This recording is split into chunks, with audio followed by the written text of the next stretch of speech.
All right, welcome everybody. Today is Monday, March 15th. I believe it's the Ides of March. And we are gathered today for the Joint Standing Committee on the Environment and Natural Resources. We are assembled electronically for the purposes of inviting public comment on 3 different pieces of legislation this morning.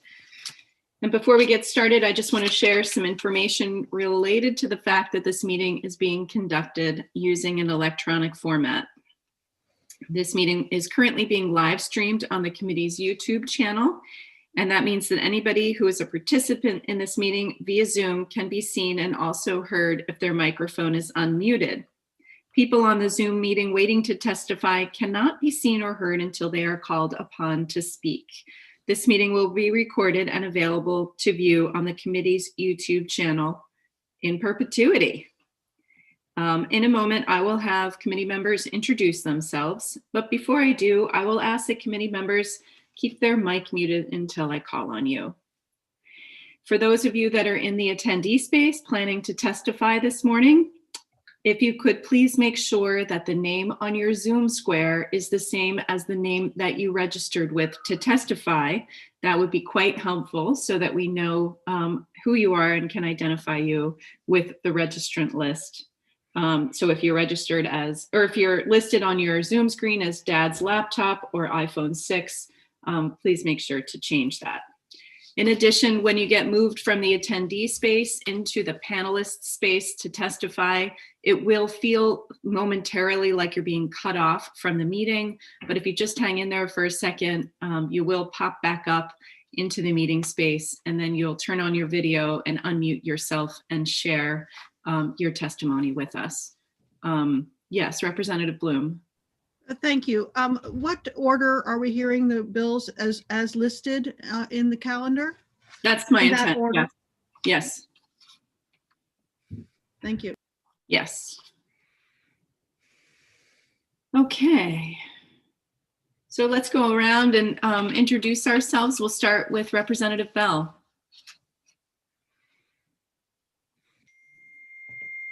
Good morning, Arthur Bell. I represent House District 47, which is Yarmouth, Chesapeake, and Long Island. And good morning. Good morning. Representative Ziegler.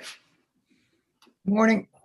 I'm Representative Paige Ziegler. I represent the 7 towns in Waldo County of Belmont, Liberty, Lincolnville, Montville, Morrow, Palermo, and Searsmont. Representative Dudera. Good morning, everybody. I'm Vicki Dudera. I represent the good folks who live in Camden, Rockport, and the island of Islesboro, District 94. Representative Johansson. Good morning, Chris Johansson. I represent House District 145, the 18 organized towns in Southern Aroostook. Representative Gramlich. Hi, good morning, Senator. Thank you. I am Lori Gramlich, and I represent House District 13, which is the lovely seaside community of Old Orchard Beach. And Representative Bloom. Good morning. I'm Representative Lydia Bloom. I represent House District 3 in New York. Representative O'Connor. Good morning. I am Beth O'Connor. I represent House District 5, which is Berwick and part of North Berwick. Representative Hanley.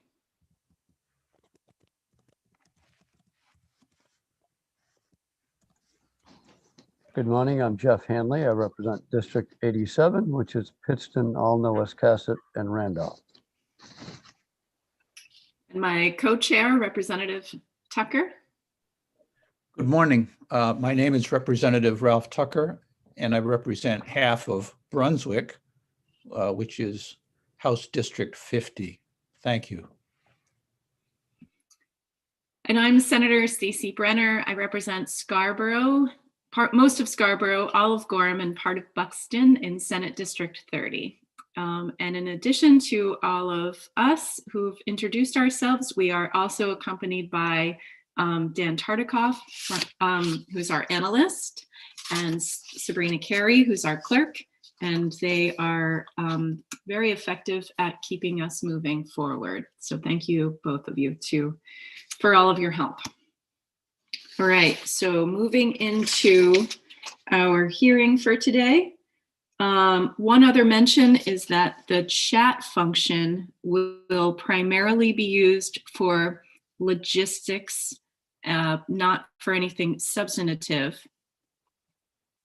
However, as we get started with the public hearing for LD 226, we will post in there the link for the amended version of the bill that we are receiving testimony on today to make sure everyone has access to it. And if you are a panelist or an attendee, you should be able, hopefully, to see that. And it's also listed on our legislative website. So with that,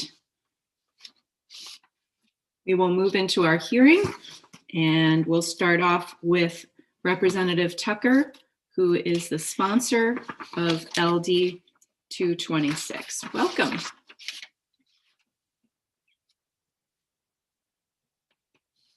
Oops, Representative Tucker, you're muted.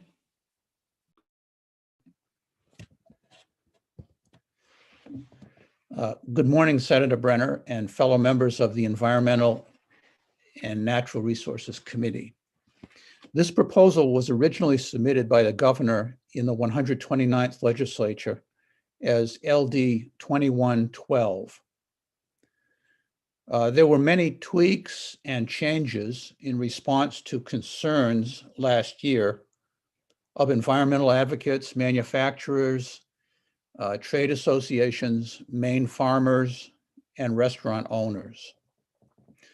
The bill was voted unanimously ought to pass by this committee last spring after the bill was adjusted and the language was improved, but it was just before the 129th legislature adjourned. This year, the developed proposal is back as a DEP agency bill, which I have been honored to present to the committee. The language that I ask you to consider is the amended text I have posted on this ENR hearing site, which is roughly the same text voted last spring, not the original text listed as LD 226 on the LD webpage.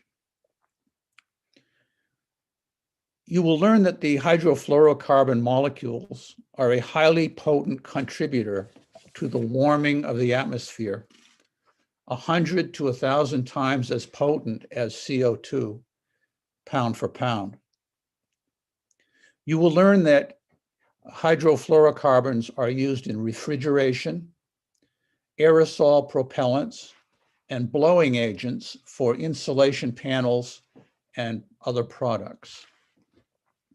You will also learn that hydrofluorocarbon alternatives are technologically available and that there is a major international and national consensus, even among manufacturers of refrigeration equipment, to reduce the use and release of HFCs into the air.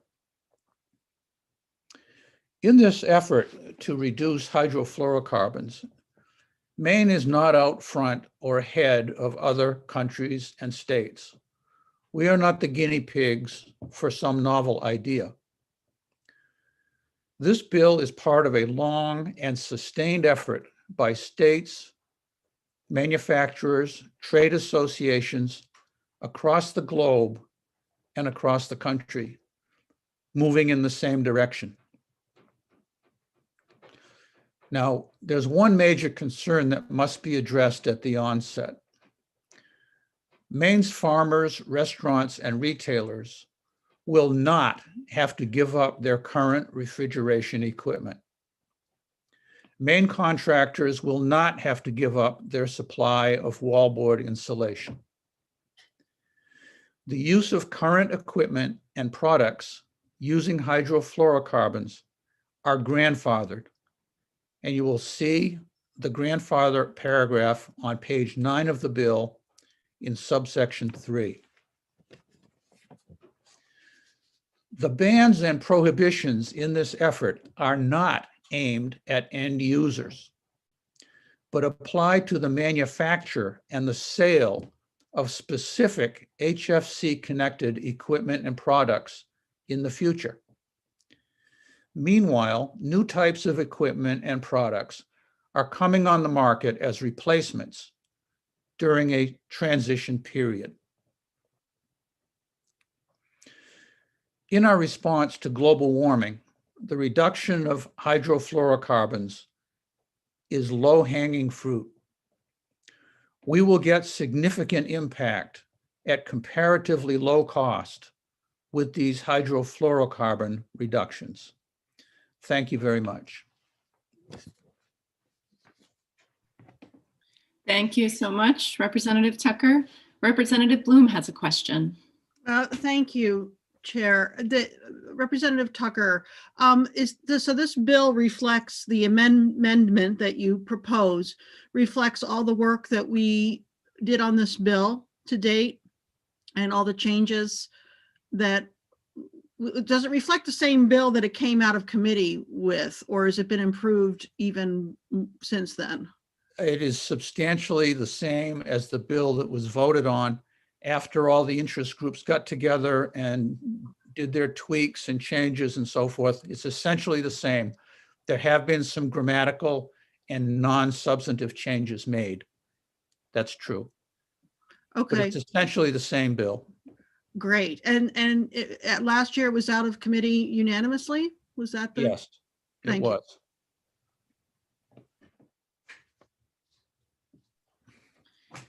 And next up, Representative Dudera has a question. Thank you very much, Senator Brenner. Representative Tucker, I did a little research into this on the federal level and what's going on, and it looks like perhaps the Biden administration will be doing something, but we don't really know when. And in the meantime, it is important for states to act, and I'm just curious what other states have taken this action and who we would be joining by passing this. Oh my.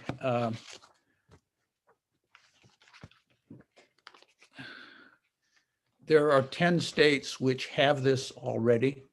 They've passed a similar bill, and there are, I believe, another handful which are considering it at this time. One of the interesting parts about this effort is it's widespread among the states, and some of the states have slightly different sections. And because the states have been adopting these bills at slightly different times, you're finding different paragraphs state to state, many of which are not substantial differences, but it's different language. And fortunately, the interest groups and the manufacturers who you're going to hear testify today will be able to show you how one section was taken from one state and another section was taken from a different state. And of course, they are familiar with the changes across the board. But the movement is essentially forward, despite minor differences between the states. Thank you. Representative Hanley. Yes, thank you, Representative Tucker. I have a printed copy of the original bill. I haven't seen the language in the amended bill, and I don't dare to leave the Zoom to go find it right now. But on page 1, line 10, it says equipment that uses or will be used. Will that language stay the same? And does that mean that equipment that's in place now can still be serviced and maintained in its present condition? Yes, that language would not mean that current equipment can't be used. Under the exceptions section, it says as follows: except in the case of retrofitted products or equipment regulated under this section, the prohibitions in this section do not apply to the use of a product or equipment regulated under this section. And here's the critical language: that is acquired by a person prior to the date of an applicable prohibition. Okay, good. They're grandfathered. That's good. Thank you. Another, if I may, Madam Chair. Yes, please. So I'm assuming we're going to have technical testimony following you that will explain what kind of refrigerants are going to replace these refrigerants and how effective they are and Yes. their net energy use, and are they going to be as effective? Are the systems going to have to be bigger, run longer? Are we going to get that information from other people? Yes, you will. Representative Gramlich. Thank you, Madam Chair. Thank you, Representative Tucker. Do we know whether, if it's the intent that this bill takes into consideration implications on human health, and do we know if other states have presented a bill similar to this that does take that into account? The bill, as it was compromised and drafted to get the unanimous vote last spring, was focused on the goal of eliminating hydrofluorocarbons. And there was no specific language about effects on human health. Obviously, other laws would apply if certain health hazardous substance were produced, but that would be under different laws. This law is aimed at reducing HFCs. That was the compromised intent of the law. There are other laws governing toxic substances in general. Thank you, Representative. I appreciate that. Are there any additional questions for our own Representative Tucker this morning? Not seeing any, I would like to invite Sarah Curran from the Governor's office to testify next. So let's move Ms. Curran into the space. And Ms. Curran, before you get started, I'd like to offer an opportunity for Senator Carney, who's just joining us, to introduce herself before we get started. Thank you very much, Senator Brenner. My name is Ann Carney. I represent Senate District 29, which is the community of South Portland, Cape Elizabeth, and part of Scarborough. Thank you. Welcome, Senator. And welcome, Ms. Curran. Thank you for joining us. Good morning. Good morning, Senator Brenner, Representative Tucker, members of the Committee on Environment and Natural Resources. My name is Sarah Curran, and I'm a senior analyst in the Governor's Office of Policy Innovation in the Future. And I'm here today to testify in support of LD 226, an act to limit the use of hydrofluorocarbons to fight climate change. LD 226 will phase down the use of HFCs, a highly potent greenhouse gas and a significant driver of climate change. These synthetic gases are most often used as a refrigerant in appliances and are known as climate super pollutants, with hundreds to thousands of times the heat trapping power of carbon dioxide. HFCs in the atmosphere could lead to up to 0.9 degrees Fahrenheit of additional warming by the year 2100 on top of warming caused by other greenhouse gases. On December 1st, the Maine Climate Council delivered Maine Won't Wait, the state's 4-year climate action plan, to the governor and this legislature. Maine Won't Wait lists the key actions needed to put Maine on a trajectory to decrease greenhouse gas emissions 45% by 2030 and 80% by 2050, and to achieve carbon neutrality by 2045. The plan calls for decisive actions to reduce emissions in the transportation sector, to increase the number of heat pumps installed in Maine homes, double our home weatherization rates, and transition to clean energy to reduce greenhouse gas emissions. The plan also recommends that the state adopt hydrofluorocarbon phase down regulations in 2021 to be implemented in 2022.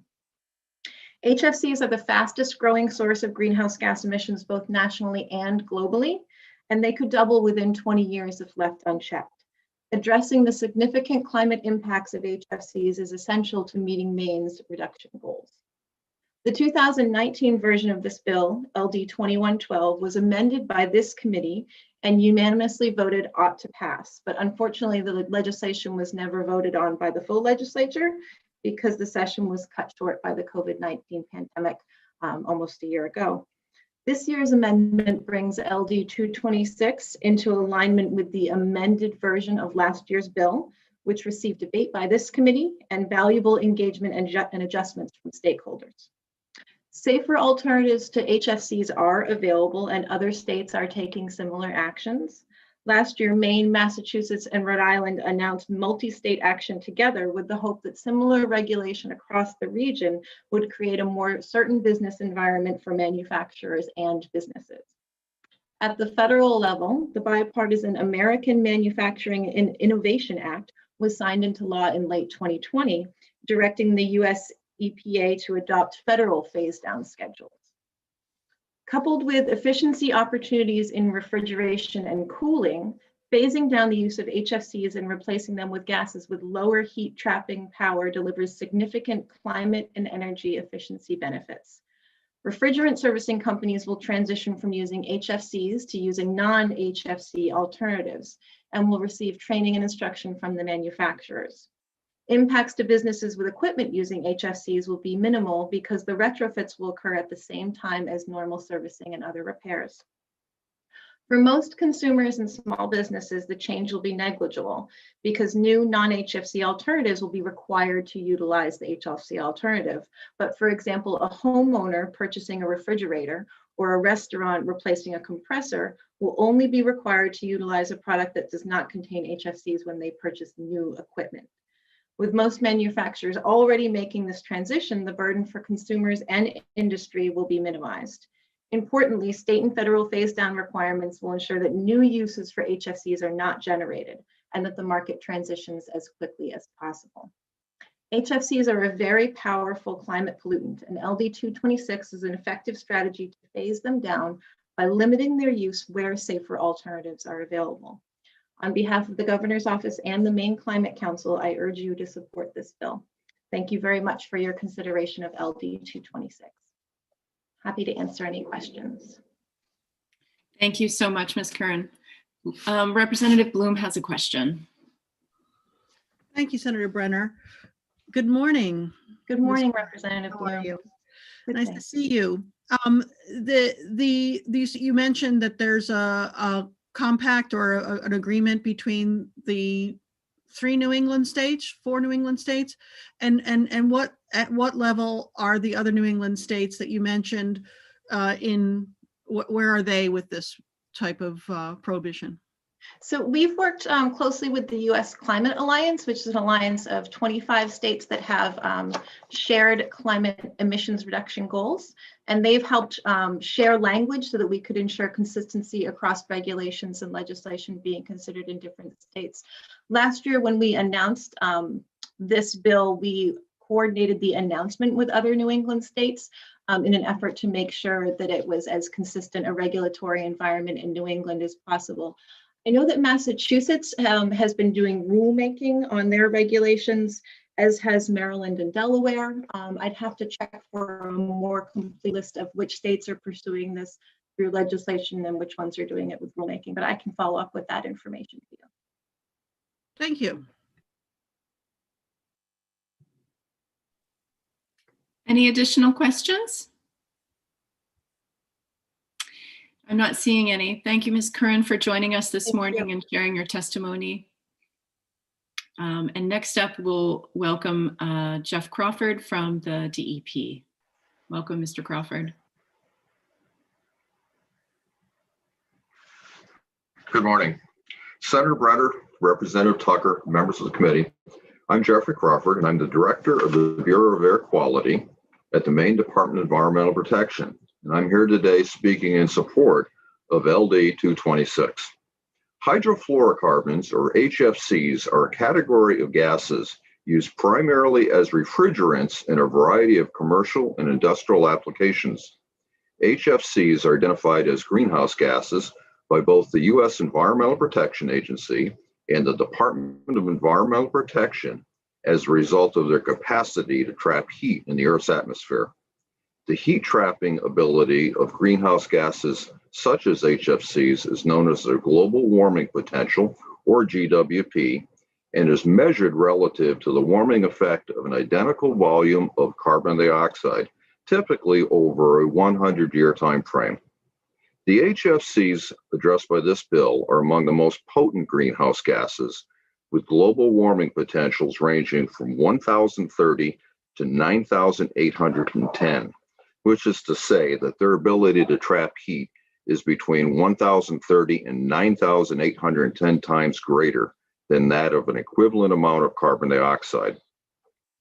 In 1987, the United States and other members of the United Nations committed to phase out the use of certain ozone-depleting substances.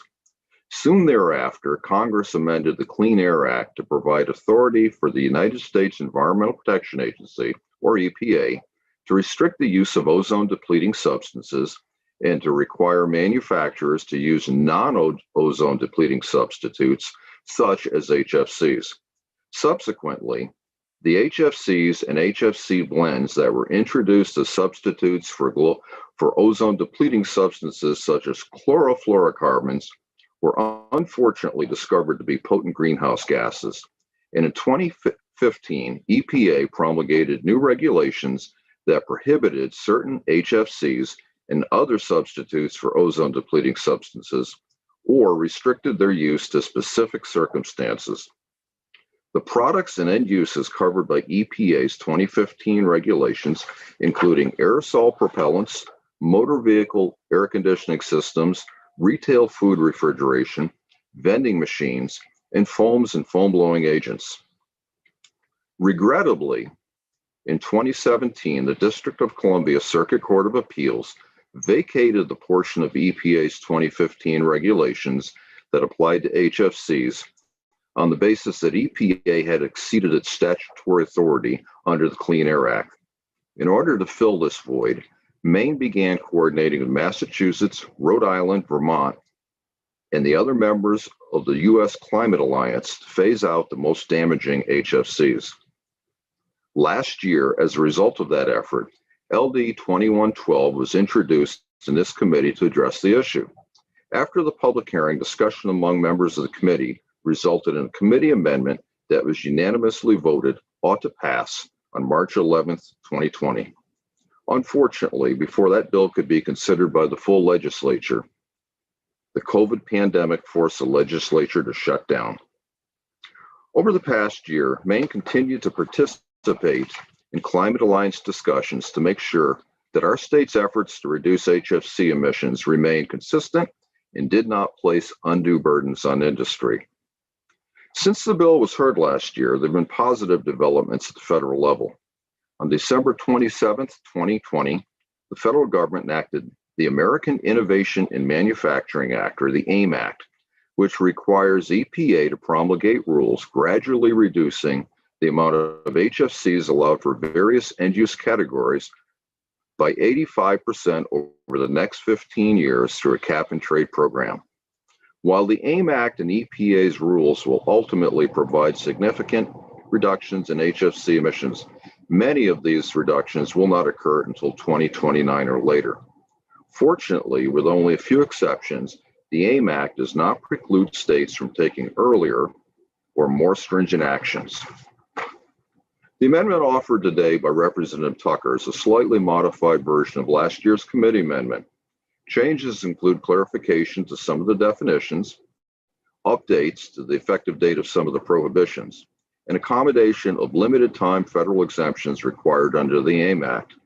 The amendment requires the department to promulgate rules that prohibit the selling, leasing, renting, installing, use, or entering into commerce of any new or retrofit product or equipment that uses a substance that is a hydrofluorocarbon with high global warming potential in any air conditioning, refrigeration, foam, or aerosol propellant end use in Maine. Enactment of the amended LD 226 will achieve reductions much sooner than the Federal AIM Act and will require much less monitoring of manufacturers and distributors of affected products.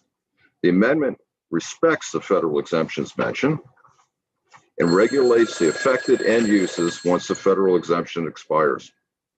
The amendment establishes end-use prohibitions for many hydrofluorocarbons, helping to facilitate the transition for these end uses to cost-effective alternatives that have lower global warming potentials. Examples of these prohibitions include new household refrigerators and freezers. More than 25 HFCs are prohibited as of January 1, 2022. Retrofitted supermarket systems. 9 HFCs are prohibited as of January 1, 2022. New vending machines. More than 20 HFCs are prohibited beginning January 1, 2022. And new cold storage warehouses, again, 20 HFCs are prohibited beginning January 1, 2024. In addition to phasing end-use prohibitions, this bill also provides exemptions and extended compliance deadlines for critical users, such as the military and aerospace industries, a variety of specialized users lacking alternatives with lower global warming potentials, and heat pumps. Heat pumps are specifically exempted from regulation under this bill because even when considering HFC leakage from these units, the CO2 emissions avoided by substituting heat pumps for burning fossil fuels would be 10 times as damaging to the climate. Given Maine's high dependency on fossil fuels for heating, the potential for emissions avoidance through the use of heat pumps is very high. I appreciate the opportunity to provide your comments and be happy to answer any questions you may have on this bill. Apologies for the phone ringing in the background. It was impressive how you talked right on through it. Thank you, Mr. Crawford. I thought it best to ignore it. Representative Hanley has a question. Yes, thank you. We've heard dogs barking, all kinds of things, so that's not unusual. I see there's no definition for net environmental impact. Is that something that we should possibly have as a definition? In the crafting of these bills, the department tried to maintain as much consistency with legislation or regulations in other jurisdictions. So I don't know that that's really necessary. The net environmental impact would arguably go, however you define it, could go well beyond global warming potential. As Representative Tucker pointed out, this is really a bill at addressing global warming potential from HFCs. A follow-up, if I may. Also, is there any the replacement refrigerants? I asked this earlier that are online to take over. What is their efficiency rating? Has it been a study? Do we have numbers on that? I mean, are they going to have to be bigger systems? Are they going to have to run longer to do the same job? Is there any technical answers for those questions?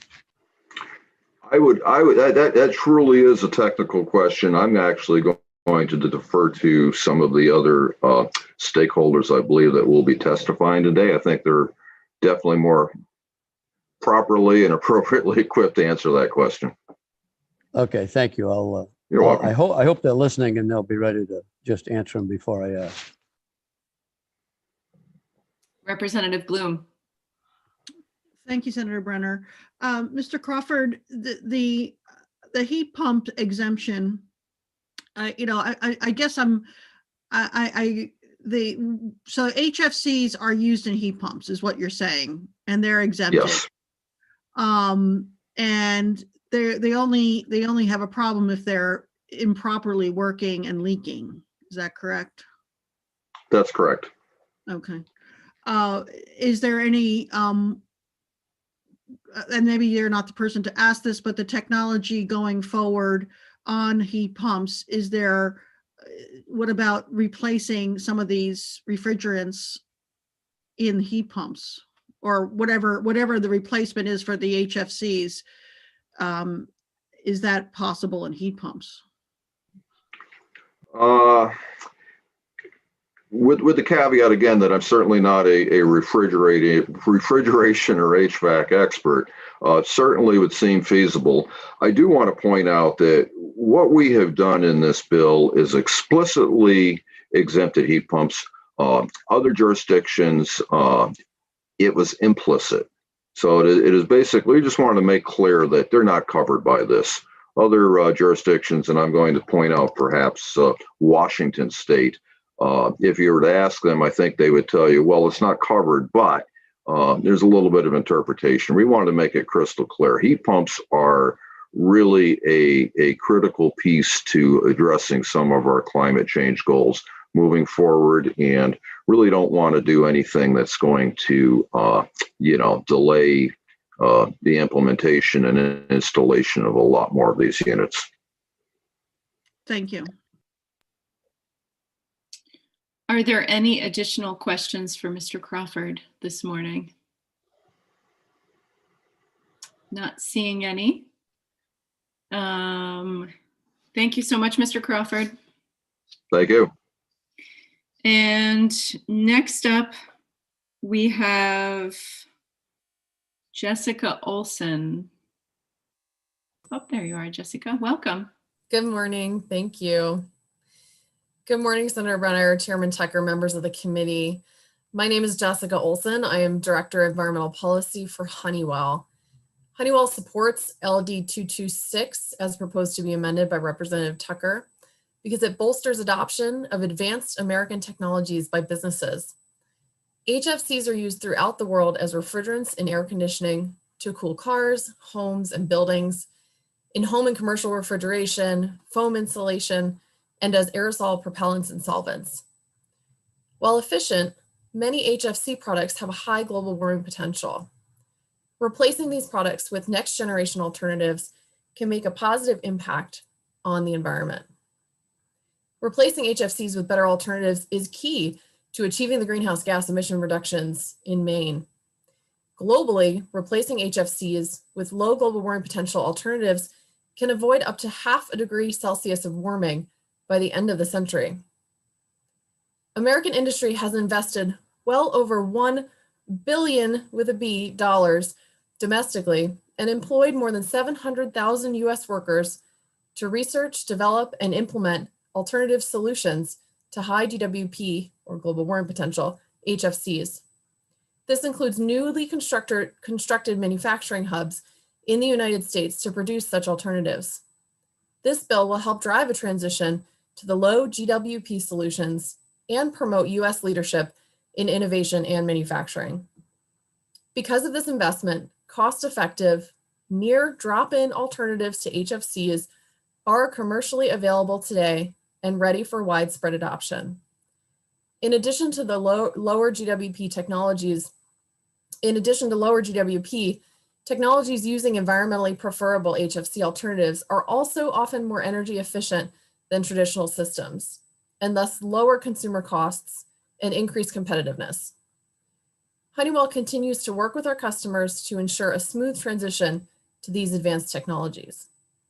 10 states, including Massachusetts, New York, and Vermont, have adopted HFC transition dates. Additional states, including nearby Connecticut and Rhode Island, have also committed to taking similar actions. LD 226, as would be amended, has dates that are consistent with the other state programs now in effect, providing certainty and supporting the significant industry investments made to commercialize compliant alternatives. However, there are two provisions of the amendment that would undermine this certainty and investment.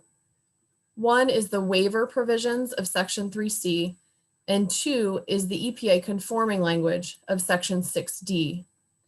These provisions would create significant uncertainty for industry and unnecessarily authorize additional greenhouse gas emissions and should be deleted. As an industry stakeholder, we believe it is important to ensure that all industry players are held to the same transition dates currently proposed by the amendment. Removing these potential exemptions would protect Maine's strong environmental progress and support industry that has invested and prepared to comply with the regulation. Thank you. Thank you so much, Ms. Olson. Are there any, Representative Bloom has a question. Thank you. Ms. Olson, does the amendment take care of your complaint at the bottom? No, unfortunately, the amendment still has those two provisions in it that we'd like to see struck. Thank you.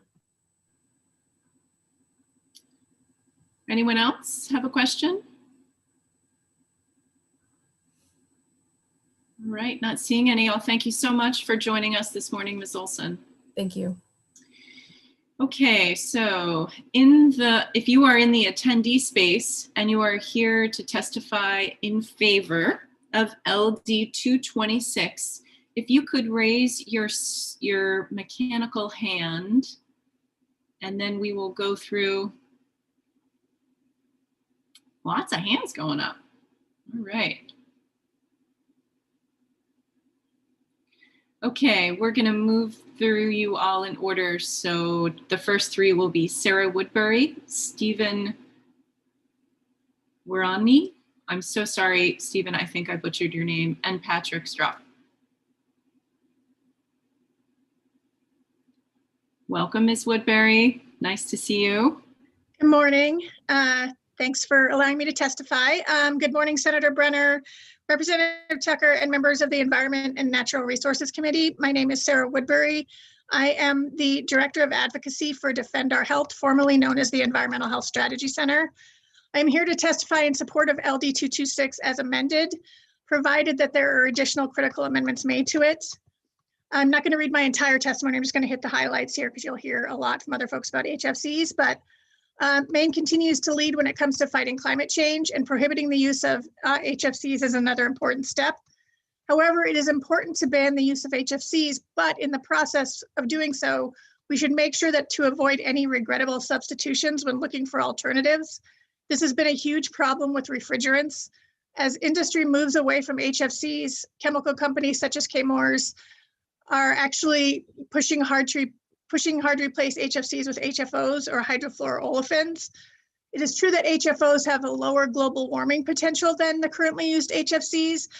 However, they may actually be more toxic to manufacture and dispose of.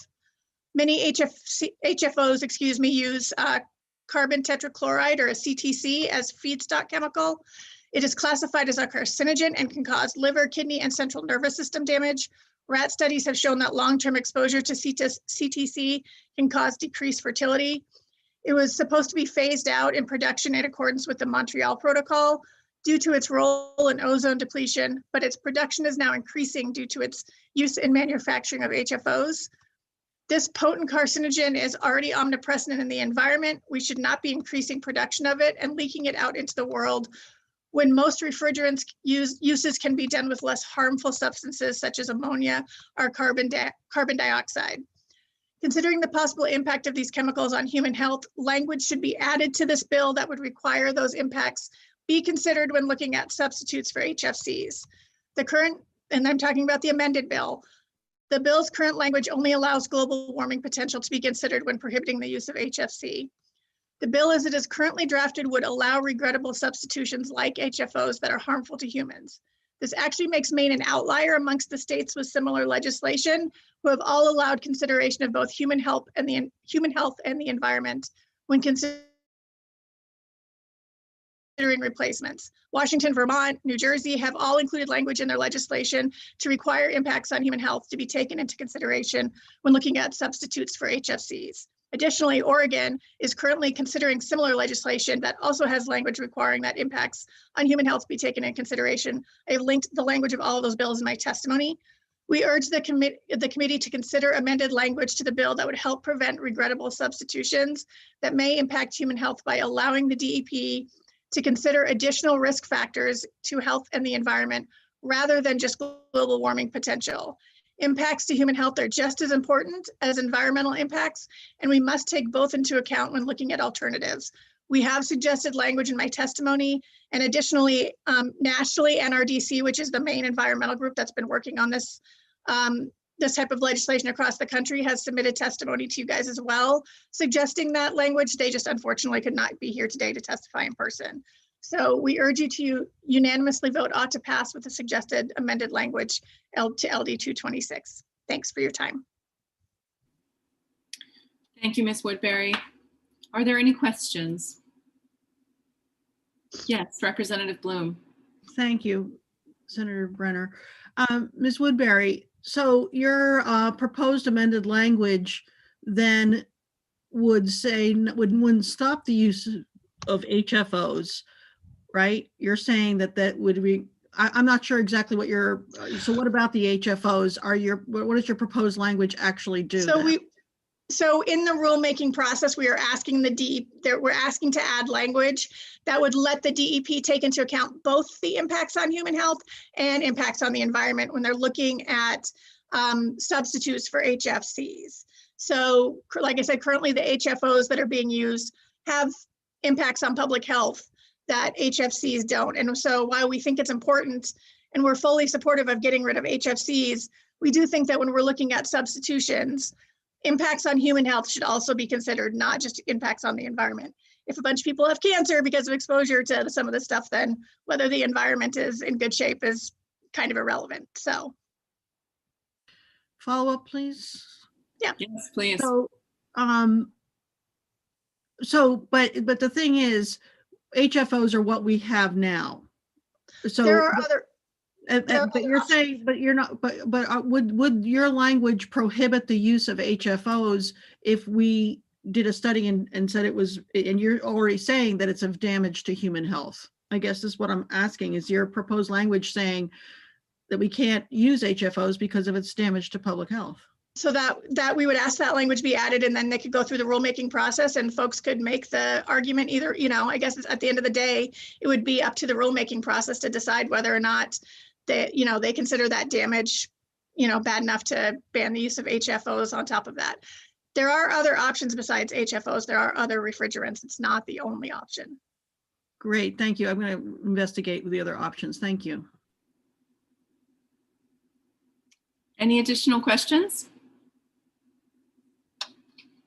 All right, thank you so much, Ms. Woodbury. Thank you. Any more questions? We appreciate your time this morning. And Stephen, I'm not going to try your last name. I'm hoping you can help me with it. Yeah, no worries. It's a challenge I've been fighting most of my life. It's Wyroni. Wyroni, excellent. Yes. Welcome and thanks for joining us. Yeah, Senator Brenner and Representative Tucker, thank you for the opportunity to provide testimony. My name is Stephen Wyroni and I represent the American Chemistry Council Center for the Polyurethanes Industry and Spray Foam Coalition. 18 states have or are considering restrictions on HFC foam blowing agents. It is imperative that states regulating HFCs align their restriction to avoid a patchwork of conflicting regulations. Our comments focus on three areas: definitions, sell-through periods, and record keeping. ACC has identified several inconsistencies in the definitions of polyurethane end uses. The definitions of polyurethane end uses reference polymers, polyurethane polymers, polyurethane, and urethane, and the raw materials to form polyurethane polymers. ACC suggests developing a definition for the term polyurethane and referencing the definition throughout the other end uses. This builds a consistent approach to the definitions. Additionally, the term foam and foam blowing agent are combined into a single definition. These are different concepts and should have separate definitions.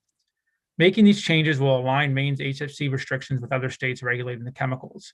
Our written testimony will provide a markup of the definitions for your consideration. CPI supports the sell-through provisions in subsection 3B. Sell-through periods are important to ensure the value chain can properly prepare for the implementation of the restriction without destroying unused product. Finally, ACC opposes record keeping in favor of on-product or on-product packaging disclosures. Record keeping is retroactive. It does not provide users and enforcement officials with the necessary information to ensure low GWP products are installed and used in Maine. In contrast, a label does provide the necessary compliance information to meet the intent of the legislation. ACC recommends using the following disclosure statement for polyurethane foam products. Quote, where sold, compliant with state HFC restrictions, end quote. Currently, this disclosure language can be used in California, Colorado, Delaware, New York, Maryland, Massachusetts, Vermont, and Washington. Thank you.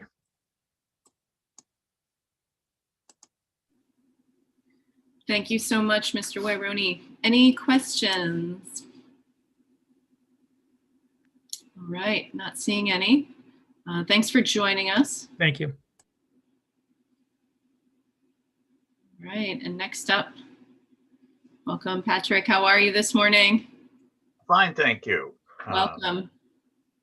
Pleasure to be here. Senator Brenner, Representative Tucker, and the distinguished members of the ENR committee. My name is Patrick Strauch. I reside in Exeter, Maine, and I'm speaking to you as the director of the Maine Forest Products Council, and as a member of the Governor's Climate Change Council as well. And we're here to support LD 226 in front of the committee today. To date, Maine's mills and suppliers are following suggested phase-out dates and upgrades for HFCs under the Montreal Protocol on substances that depleted ozone layer. Those protocols.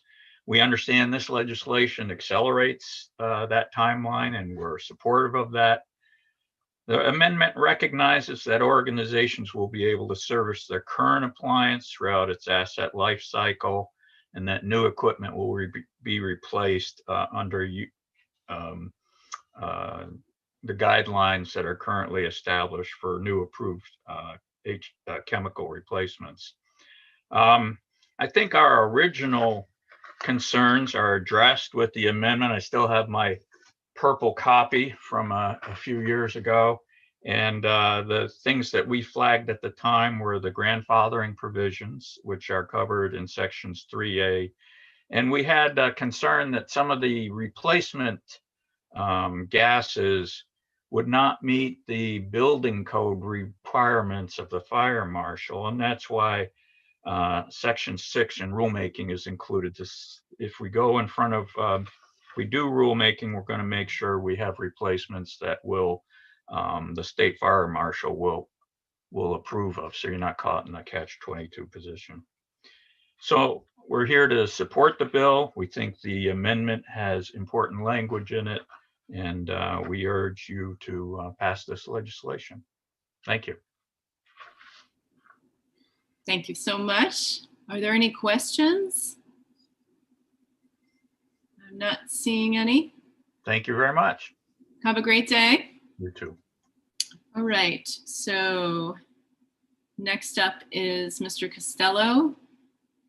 And then after Mr. Costello will be Stephen Hudson, then Christopher Finarelli.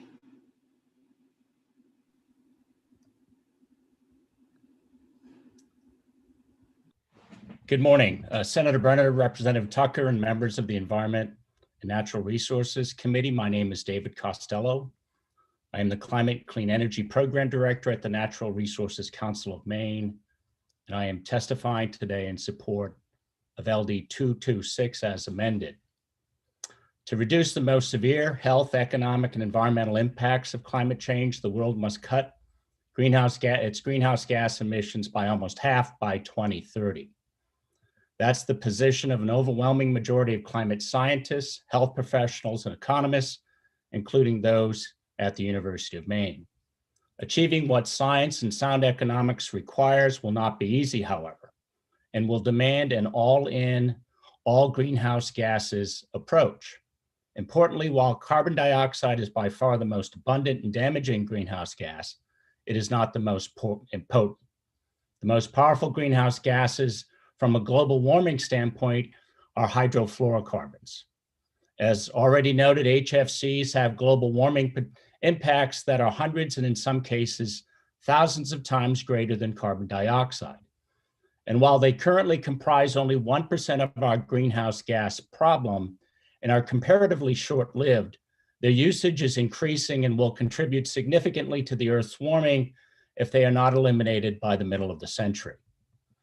LD 226 as amended will aid in phasing out the consumption of HFCs in Maine by effectively prohibiting the sale, lease, and installation and use of most of the products and equipment that use hydrofluorocarbons in the state. The bill will accomplish this by directing the Department of Environmental Protection, DEP, to regulate HFC usage in Maine. In doing so, it is important to note that the new regulations are not likely to overly burden Maine's businesses or consumers because HFCs, as is already noted, alternatives are already readily available. Additionally, as was pointed out, we believe it's important to ensure that the potential HFC substitutes do not cause other problems, NRCM supports the addition of language that would require the DEP to properly vet any HFC alternatives to ensure there are no negative public health or environmental impacts. For these reasons, NRCM strongly supports the bill as a cost-effective way of reducing the use of potent classic greenhouse gases and helping address the harmful impacts of climate change. Thank you for your consideration. I welcome any questions. Thank you so much for joining us.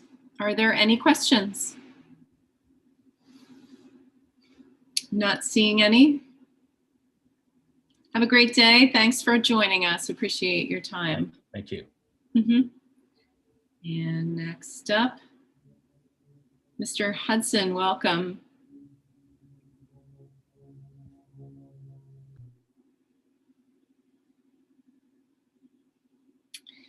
Mr. Hudson, when you're ready, you can unmute yourself and turn on your video. Whoops, you're on. All right, now we're all set. I had it double muted in myself, so. Welcome. Thank you, welcome. Thank you for your welcome. Senator Brenner, Representative Tucker, and members of the Joint Standing Committee on Environment and Natural Resources. I'm here today speaking on behalf of Performance Building Solutions, a business unit of DuPont that is a spun-off company. It is not the DuPont or Chemours who is involved with PFAS. I just want to make that clear right up front. This company manufactures energy efficient foam insulation for buildings, critical to Maine's energy and climate goals, and has supplied those products in Maine for over 50 years. We were here last year opposing LD 2112. We worked actively with the sponsor, with the committee, with the Mills administration, and all interested parties to develop the language that is now before you as the sponsor's amendment to LD 226. We believe this bill is aligned with language already adopted by several of the US states, including Vermont and California. We really want to thank the committee members, Governor Mills and her staff, as well as Commissioner Loisem, Jeff Crawford and their staff for the ongoing collaborations since LD 221 was introduced. So far, I haven't heard really any issue that had before you that wasn't extensively discussed by this committee last session and was not included in the compromise amendment that was a unanimous report from this committee. We want to thank the members of the committee that were here last year for that effort. Some of those issues that have been raised again, frankly, were deal killers, and we urge you to just pass the sponsor's amendment as drafted. We believe that the administration and the DEP have worked with the sponsor to craft an amendment that is flexible and meets Maine's goals, and we would urge you to honor that compromise, and we would ask for a unanimous ought to pass on this. We think that DuPont Performance Building Solutions is committed to Kigali, achievement of the Kigali protocols. We think this bill is an important climate change goal, a climate change bill, and we again urge its adoption. We'll be glad to answer questions now or at the work session. Thank you. Thank you, Mr. Hudson. Are there any questions? All right, not seeing any. Well, thank you for joining us. Thank you.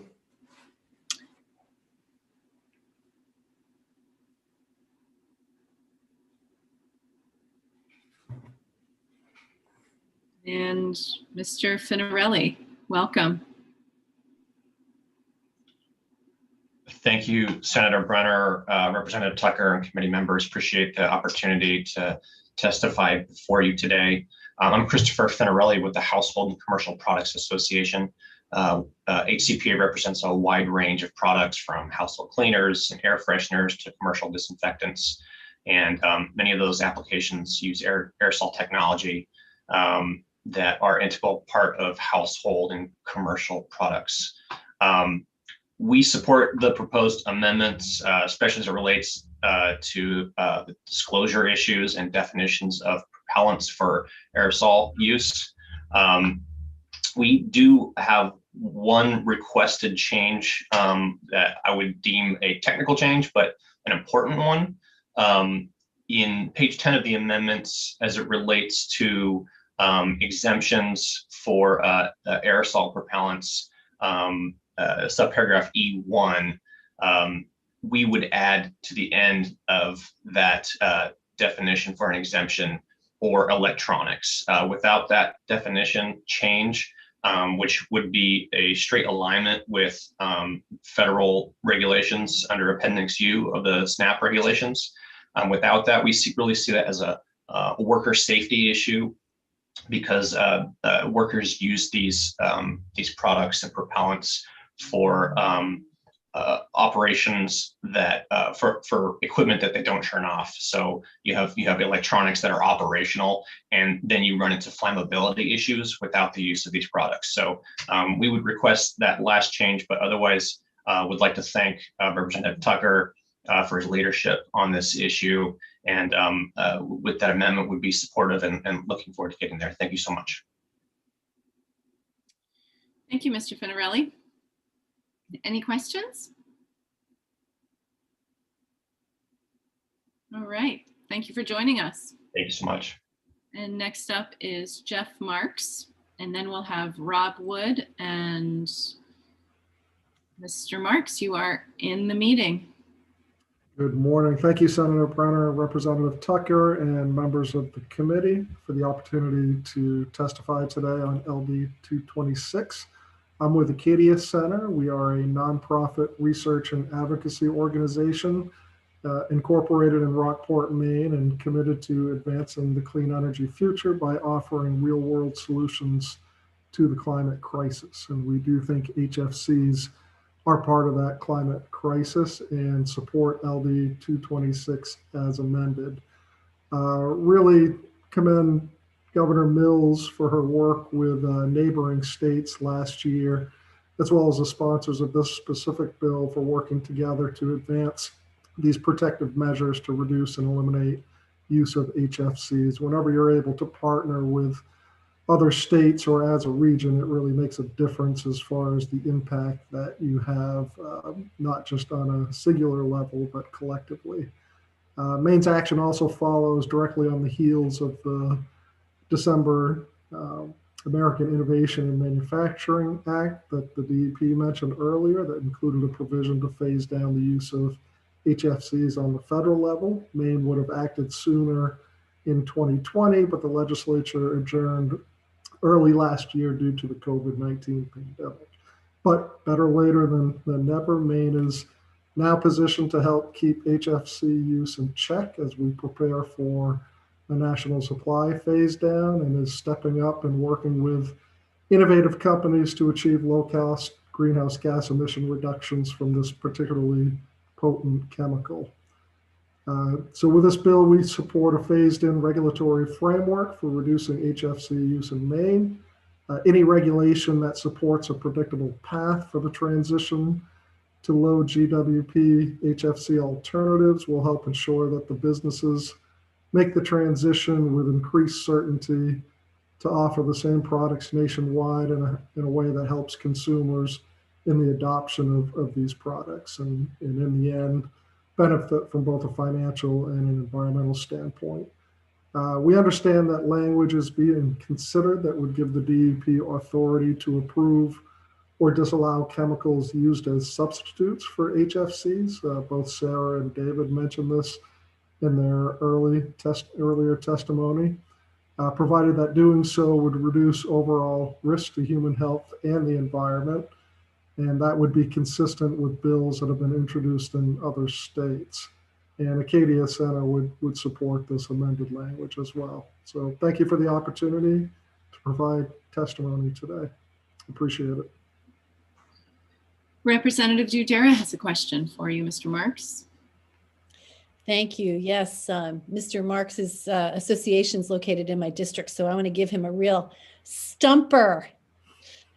No, I don't, not really, not a real stumper. But I'm just curious, you mentioned what was going on at the national level. And can you just repeat that quickly? What is happening with the hydrofluorocarbons on the national level? Thanks. Sure, and I actually used to work for United Technologies, and which is a Fortune 50 company in the buildings, aerospace, and industrial products sector. And Carrier Air Conditioners was one of the UTC companies. So they've been working for years and years with others in the industry on substitutes for HCFCs and HFCs and other substances in theirs. And I believe there was as part of the stimulus last year, there was a provision in there to phase down HFCs, similar to what the other states were doing, but that was a long-term process where environmental groups like NRDC, who we work with on the federal level, manufacturers like Carrier, and there are other companies like that, and policymakers have been looking to phase down these substances for quite some time. So I think that was a successful result that came out of that very long-standing partnership and work that's been done over the last several years.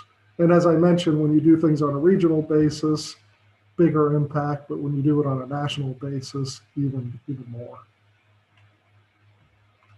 Thanks, Representative Duda. Representative Hanley has a question. Yes, thank you, Madam Chair. Mr. Marks, maybe you were listening in, heard my questions earlier about the proposed new chemicals that are going to be put in place and their efficiency. And will we have a greater need for horsepower or system size or runtime? Do you have any information about that? I'm not sure. I can reach out and touch base with some of our industry partners and others and see if they have an answer to your question. Thank you. Any additional questions for Mr. Marks? All right. Thank you so much for joining us this morning, Mr. Marks. Thank you. Have a good day. And next up is Mr. Rob Wood. Welcome, Mr. Wood. Hi, Senator Brenner, Representative Tucker, members of the committee. It's good to see you today. My name is Rob Wood. I'm the Director of Government Relations and Climate Policy for the Nature Conservancy in Maine. I appreciate this opportunity to testify in support of LD 226 today. Because HFCs are such a potent greenhouse gas, securing a national HFC phase down has been a climate priority for the Nature Conservancy. Globally, reducing HFC use in the coming years can help avoid up to 0.5 degrees Celsius in warming that would otherwise occur. We were supportive of the HFC phase down provision in the December 2020 federal omnibus spending bill that was signed into law that you've heard about already, which aligns the US with more than 100 other countries that have committed to reducing HFC use by 80% or more in the coming decades. That bipartisan federal legislation allows states to pursue more ambitious phase-out schedules for HFCs with certain preemption exceptions, which are accounted for in the sponsor's amendment to LD 226. We support the phase-out schedule in LD 226, especially since it applies only to newly purchased or retrofitted products and equipment, which allows for the continued use of products and equipment that have already been purchased and are in use today. Importantly, the adoption of HFC regulations, as you've also heard, is a key near-term strategy in Maine's new 4-year climate action plan. The Nature Conservancy is honored to serve on the Climate Council, and we appreciated the consensus-based process that developed the new action plan. There was broad buy-in for recommending an HFC phase down, and we believe that the time for action is ripe with a robust manufacturing sector already producing affordable HFC alternatives today. So I'll stop there and say thank you for the opportunity again, and happy to take any questions. Thank you, Mr. Wood. Are there any questions? All right. Thank you for joining us. And next up is Edward Poncius. Edward, can you help me with your last name?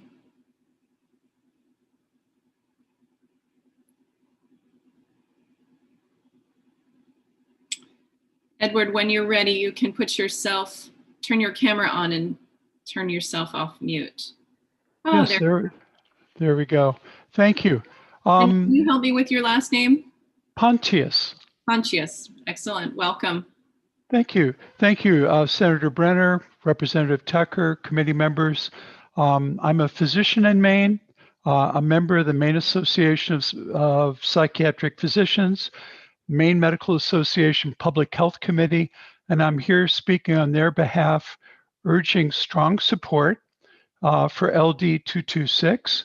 I'm fortunate to have had a number of folks go ahead of me who've already covered, I think we've already heard the basic science of this issue, and that is that these industrial chemicals introduced commercially in the 1990s have been found to be extremely dangerous in terms of their global warming potential. And on the basis of human health and health in Maine, we really can't afford to be going forward. So I'm really appreciative of the leadership. Representative Tucker, you and your committee have made on this issue, would really support your efforts in terms of having Maine join the international effort to limit HFCs, because we really need every bit of help we can to keep global warming as low as possible in coming decades. I would like to echo the concern that Sarah Woodbury and others have mentioned. The alternative agents that are used should be evaluated, in my view, both for toxicity and human health concerns, as well as their lack of global warming potential. And I think it's important to stress that our knowledge, both our technology and our knowledge of medical issues, including toxicity, that's an ever-changing game. We're learning more and more all the time. I think it makes sense to give DEP rulemaking authority to ensure that on an ongoing basis, we're doing the steps that we can to protect health in Maine. And I'd say that the good news, we believe, is that we can make these changes without major impact on the economy of Maine or the people of Maine. Many of the refrigeration systems that we're talking about are more efficient and will actually both reduce power use and also be economical for Mainers. So I think for all of these good reasons, I urge you, please continue your good efforts to move LD 226 forward. I'd be happy to answer any questions. Thank you, Dr. Pontius. Any questions? Thank you. Wonderful. Have a great day. Thanks for joining us. And before we move on to Beth Ahern, I just want to give Senator Bennett an opportunity to introduce himself.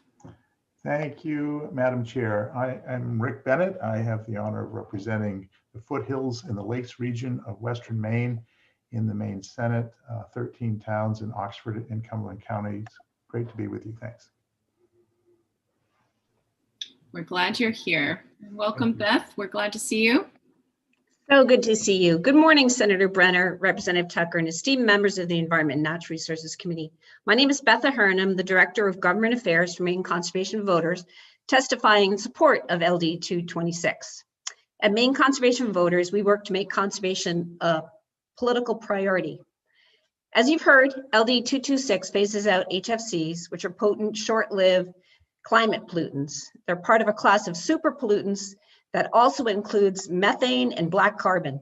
While HFCs only account for a small percentage of global greenhouse gas emissions and are short-lived in the atmosphere, they're significantly more potent than carbon dioxide in terms of their ability to trap heat. As you've heard, HFCs are found in air conditioners, aerosol sprays, foam insulation, solvents, and flame retardants. They first came on the market in the 1990s as an alternative to ozone-depleting chlorofluorins. But unfortunately, they represent a bigger threat to our climate than the CFCs they replaced, which is why we would like the committee to consider and to evaluate the health risks of any new alternative. We don't want to do this again. Nationally and globally, HFCs are the fastest growing source of greenhouse gas emissions, which would double within 20 years if we don't act soon. The bill will replace climate harming HFCs with climate friendly alternatives, which are available right now. Alternatives do exist, some of which are made right here in Maine. Go Lab is a business that's currently refurbishing a paper mill in Madison to make wood fiber insulation. Wood fiber insulation is made from the mountains of clean residential wood chips that pile up daily at lumber mills. Go Lab takes this valuable byproduct, grinds it into wool-like fibers, adds adhesives, and presses it into innovative, highly efficient insulation, which is so exciting. From the Go Lab website, this Madison plant will turn daily shipments of wood chips from lumber yards around the state into cost-competitive, environmentally sustainably transformative insulation products. Demand for our products will breathe new life into Maine's forest products industry. I don't know why Patrick didn't talk about this. And create good paying jobs that will reinvigorate local economies. This is a win-win, replacing harmful HFC containing insulation with a sustainable wood product. Similar legislation, as you've heard, is being considered in Massachusetts and Rhode Island, as well as other US Climate Alliance states. Maine joined the US Climate Alliance, which is a coalition of governors committed to reducing greenhouse gas emissions consistent with the goals of the Paris Climate Agreement. The 24 US Climate Alliance states are taking leadership role in the current absence of national rules. At the federal level, both Maine senators support phasing out superpollutants. In fact, Senator Collins sponsored legislation to replace superpollutants with climate-friendly alternatives in 2014 and reintroduced her Superpollutants Act in 2019. As Chairman Tucker, presenter of LD 226, stated succinctly last session, restricting HFCs is low-hanging fruit in our effort to slow down climate warming. Limiting HFCs will have big impact for little cost. Thank you to the returning committee members who cast a unanimous vote on this legislation last session, and we hope that you'll do the same this session. Thank you for the opportunity to testify, and it's so good to see all of you. Thanks for joining us. Representative Johansson has a question. Thank you, Madam Chair. And thank you for being here. This is the second time I've heard that HFCs have a short life. Can anybody tell me what the life is, how long they're still effective in the atmosphere? I'm sorry, I will have to get you that answer. I don't have that. Thank you. Thank you for the question, Representative Johansson. Any additional questions? Not seeing any. Thank you so much, Ms. Ahern, for joining us. Thank you so much. Always like seeing you. It's wonderful to see all of you. Can't wait till I can see you in person. That's right. Take care. Bye. Bye-bye. So that concludes everyone that's on my list that is registered to speak in favor. But if you are in the attendee space and you are intending to speak in favor of LD 226, if you could raise your hand and we can call on you, that would be great. I'm not seeing anyone. So next up, we will move to those that are here to speak in opposition to LD 226. There wasn't anyone registered to speak in opposition, but if you have registered after my list was printed, please raise your hand. I'm not seeing anyone. So now we will move on to those that are here to speak neither for nor against LD 226. So if you could raise your hand, that way we can call on you. Great. 3 people, and they match the 3 names on my list, so that is always convenient. First will be Helen Water Taranani, and then Stacy Kiefer, and then Eric Venturini, and then there's one additional person, Christine Cummings. So there'll be 4 of you in that order.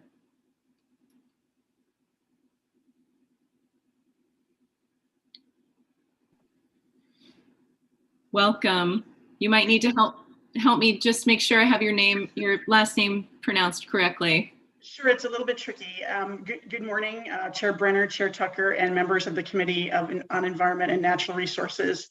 My name is Helen Walter Taranoni, and I'm the Vice President of Regulatory Affairs for the Air Conditioning, Heating, and Refrigeration Institute, or AHRI, which represents more than 90% of manufacturers of heating, ventilation, air conditioning, and refrigeration equipment, so HVAC-R equipment.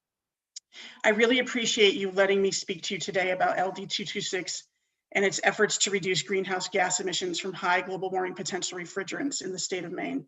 I am required to disclose that I'm a member of the United Nations Montreal Protocol for Substances that Deplete the Ozone Layer Technical and Economic Assessment Panel, but I'm not here to represent them today. And basically, I'm an HFC policy geek, and I'd be very happy to answer your questions that you have on this transition, including those around human health, toxicity, energy efficiency, lifetime of refrigerants, heat pumps, and the federal AIM Act, or others that I've kind of heard through the conversation today. Be happy to dive into those if you'd like me to provide some information. I would note that Chair Tucker, Ms. Curran, and Mr. Crawford did do an excellent job framing this issue for you this morning. As members of the committee may be aware, AHRI strongly supported the American Innovation and Manufacturing Act, the AIM Act, that was enacted late last year as part of the Omnibus COVID relief package, which mandates that the EPA phase down the consumption and production of HFCs, including refrigerants. This is a tremendous victory for both industry and the environmental community who both share this mutual goal of reducing greenhouse gas emissions from HFCs. As currently drafted, LD 226 will reinforce some of the requirements that will be included in the forthcoming federal regulations that will phase down HFCs across the multiple sectors and end uses. However, this legislation is missing one critical component. In order for the transition to take place in a timely manner, both for the end uses regulated in this legislation and those that will be required under the federal regulations, state building codes actually do need to be updated to allow for the use of new low global warming potential refrigerants that will replace the HFCs being phased down. Specifically, I would point to chillers, the chiller requirement in the legislation. And it will also be necessary to enable the use of low GWP refrigerants in heat pumps that I heard you talking about earlier.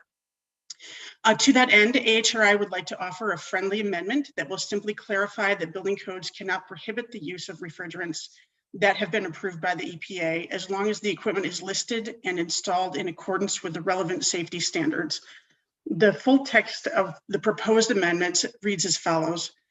Code provisions shall not prohibit the use of refrigerants listed as acceptable under section 7671K of the Federal Clean Air Act, 42 U.S. Code 7671K, provided equipment is listed and installed in accordance with the use conditions imposed within section 7671K. This seemingly minor addition will provide industry with the certainty needed to comply with both state and federal regulations. It provides clarity that will ensure the transition is safe and efficient while also directly benefiting Mainers by enabling the state to achieve the greenhouse gas emission reduction potential resulting from the transition away from HFCs. More simply said, the proposed language is a prerequisite in making all of the legislation and the broader phase down of HFCs possible in Maine. We are very pleased to share that the federal transition will shrink US annual greenhouse gas emissions by about 2 billion metric tons of carbon dioxide by 2036, while simultaneously creating upward of 33,000 new US manufacturing jobs. LD 226, with the addition of this friendly amendment, represents a win both for the environment and the economy that will only be possible with the amendment provided here. Thank you again for this opportunity to present testimony at this hearing. We would also like to thank the staff at the Department of Environmental Protection for hearing our concerns ahead of this hearing and being open to our suggestions. HRI would be very happy to fully support LD 226 should the committee be able to include the friendly amendment proposed in this testimony. And we look forward to working with the committee and the Maine legislature on the recommended amendment contained in this testimony, so we can continue to be partners in supporting and achieving the phase down of high GWP HFCs. Thank you so much. Representative O'Connor has a question. Thank you, Senator. Thank you, Ms. Taranoni. So my question is, I heard you talking about building codes. I know that there's different towns have different building codes, and I was wondering why that came into play. If you could explain why the building codes are important in your amendment. Thank you. Thank you so much for asking, Representative O'Connor, really much appreciated. Yes, so currently the building codes do not enable the use of these low GWP refrigerants. And in order for them to be used, like I said earlier, in compliance with this legislation, and also for the federal regulations that are ensuing, a minor change will be needed to enable. So basically this single sentence would require that the building codes be allow for the use of the substitutes allowed by the EPA.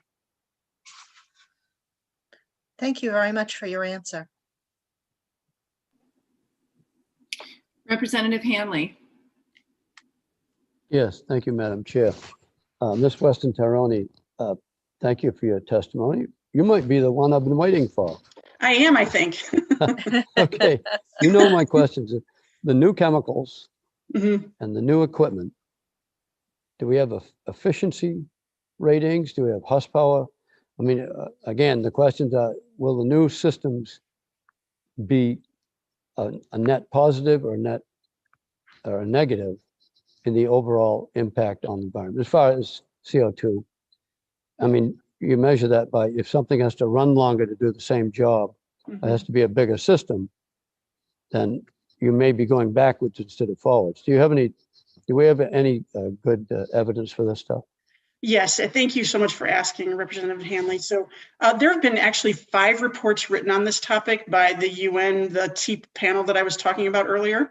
And they found that the refrigerant and the change to new refrigerants is actually very small change to energy efficiency. And it depends on what type of system we're talking about. So for some equipment types, there'd be a very small 5% maybe a reduction in energy, and others 5 to 10% improvement in energy efficiency. So it's a pretty much very, very small changes. And what they found is that the critical element is actually in the design of the equipment. So and that's something certainly that we hope to see improvements going forward with continued efforts to improve energy efficiency in the U.S. and across the world. Okay, so I mean, those reports are available then. Yes, and I can provide if someone would like that information, I'm happy to provide that. Yeah, I'm surprised we haven't seen anybody here from the chemical industry or the actual air conditioning manufacturers themselves helping us answer these questions. But whatever you got for information, I'd appreciate it. Sure. Thank And you. I do represent the manufacturers, so I'm absolutely happy to provide that for both commercial refrigeration and air conditioning equipment. Okay, thank you. Mhm. Representative Johansson. Thank you, Senator Brenner, and thank you, Ms. Taranoni, for being here. Could you tell me why the substitutes are, why the codes are prohibiting them now? What's the reason for that? So the safety standards have just been upgraded in recent years. So I'll actually tell you, we have actually worked with the Department of Energy, with the California Air Resources Board, and with manufacturers and other stakeholders, spending about a little over $7 million in research into what the safety of new refrigerants, just to make sure that we understand everything about them.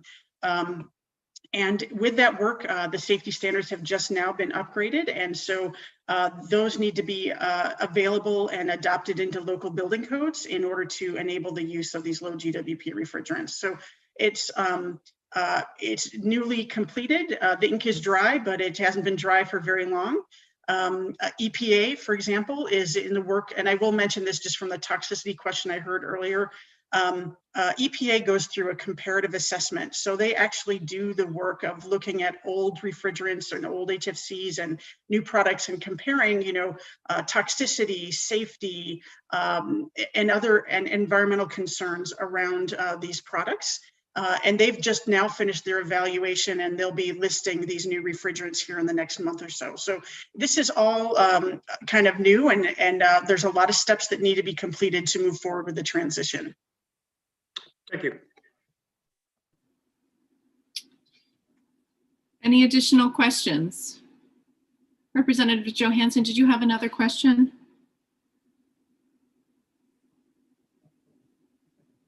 No, okay. All right, Representative Bloom.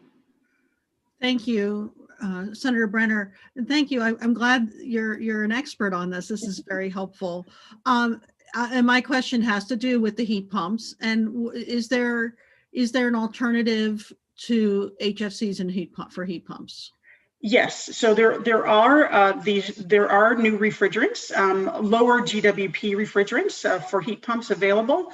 However, they can't be enabled and used until the building codes are changed. And so this will be another critical piece of the puzzle. So enabling this language would allow for the use of low GWP refrigerants and heat pumps, but it wouldn't force them to be used. So it would enable but not require it.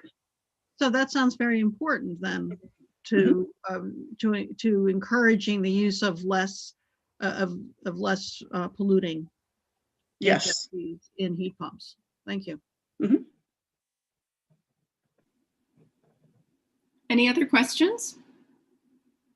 Representative Brenner, there was a question earlier about the lifetime of these. Would you like me to answer that since I'm on the microphone?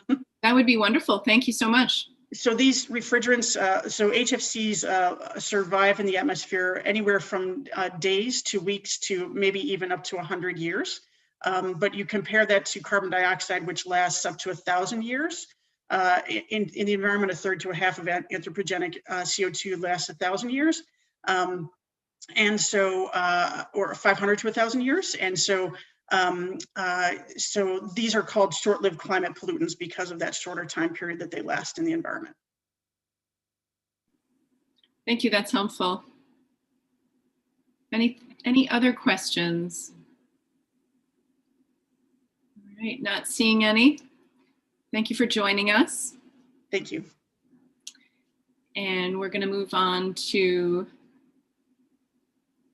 Eric Venturini and then Christine Cummings.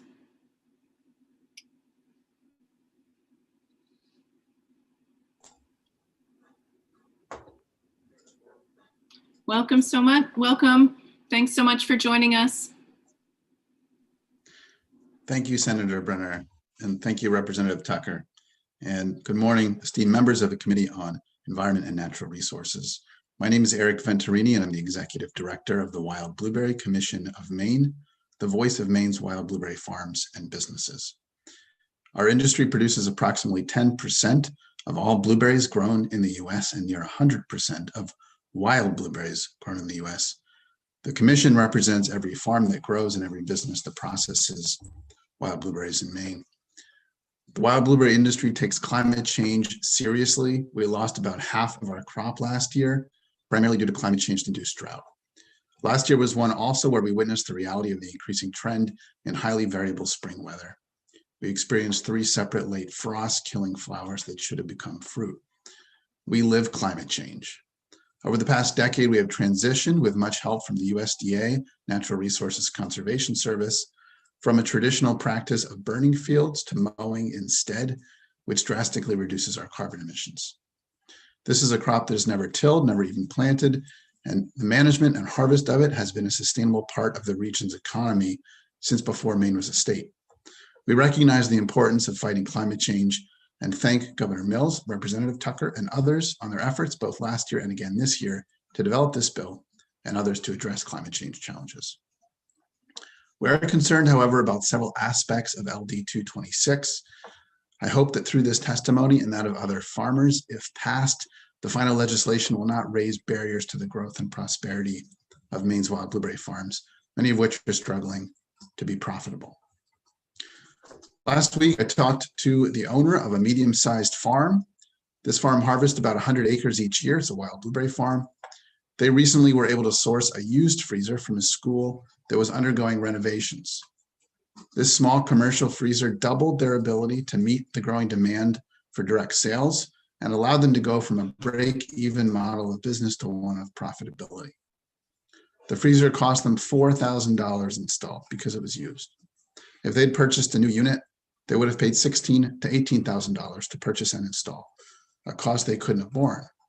I thank Senator Tucker for adding under exemption section B allowances for the sale, import, export, installation, and use of products and equipment manufactured before the prohibition of effective dates. However, hearing this producer's story and that of many others like them, please consider the following questions. First, if the producer requires maintenance on their freezer at some point in the future, and that maintenance fee is, say, $2,001, will they be required to bring the entire unit into compliance, which would effectively total the unit and require complete replacement? Under definitions R, Part 2, the bill defines new as equipment that is substantially expanded or modified after the date of an applicable prohibition under subsection 2, such that the capital cost of the expansion or modification exceeds 50% of the cost of replacing the entire system of which that equipment is part. In the context of this bill, that language could be interpreted to mean that if the cost of a repair or modification to an existing unit exceeds 50% of the cost of replacing it, then the entire system would need to come into compliance with the new standards. It also means that equipment is essentially totaled if a repair costs more than 50% of the cost of replacement. I suggest striking or clarifying the word modification. Perhaps this concern could be addressed in rulemaking. Replacement of the word modification in the quoted text above would not apply to expensive maintenance, but only to actual expansions. Alternatively, I suggest adding language specifically exempting maintenance of existing units. Question 2, if instead this producer was considering a new freezer and planning to purchase and install at some point after this bill takes effect, how much more expensive will the fully compliant new unit be? Will they still be able to make that leap and bring their business back from break even to profitability? Will the state offer funding to assist producers with any difference in cost? California passed legislation in 2019 similar to this, but along with that legislation, they created a $1 million incentive program to provide funds to users to help cover the costs of coming into compliance with those rules.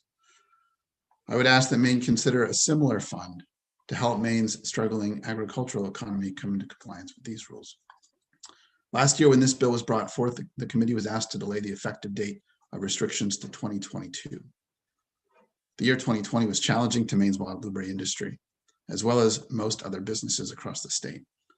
Considering the challenges and the time it would take industry to come up with greener alternatives for their insulation, coolant, and refrigerant products that are viable and that meet building code standards, we ask that this committee consider delaying the earliest effective date of restrictions to no earlier than January 1st, 2023.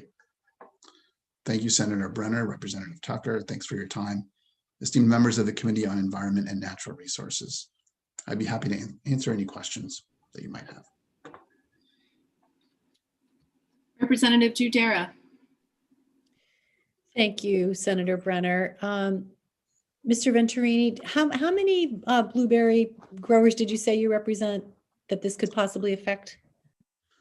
So we're tax funded and you know, we don't have members per se, but per the last USDA census, there's 485 wild blueberry farms in the state. And so I would represent every one of those. Does that answer your question? Yes, thanks. I'm just trying to get a sense, you know, of how many farms we're talking about. Sure, thank you. I have have a question for you, Mr. Venturini. Wouldn't something like the USDA REAP grant offer support for your producers in putting in new cooler technology? I'm not familiar with the REAP grant, but generally a lot of the grants that are out there, especially at the federal level, are challenging for my producers to take advantage of, especially those on the smaller end, because it requires time, it requires a significant level of expertise to actually apply for the grants, and many of them do have a match requirement. Of course, a lot of those grants, the matches have been lowered this year, which is a huge boon. But it certainly has been challenging, especially considering that I don't have a number on this, but I do know from direct experience that many wild blueberry farmers don't, through choice or through lack of access, don't really use the internet, don't have email. And so often accessing this information can be quite challenging. But yes, it certainly could help. Mm-hmm. The REAP grant, just if it's helpful, is the Rural Energy for America program, and it's a 75% cost share coverage for projects. And it might be something that perhaps your commission might be able to walk folks through applying. As a small producer, I've been able to apply successfully for one of those grants. So just as we move forward with transitioning, that might be a place to look. Don't you think? Yeah, absolutely. Thank you. Thanks for bringing that to my attention. I'll certainly have a look at it. Great. Any additional questions? All right, I'm not seeing any. Thank you so much. Now all I want are blueberries. Thank you. Probably have that effect on most everyone, I think, huh? That's the goal. Okay. Next up, we have Ms. Cummings and then Ms. Kiefer.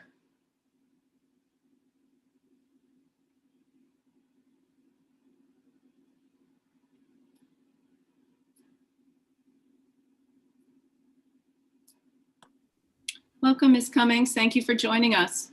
Good morning. Thank you.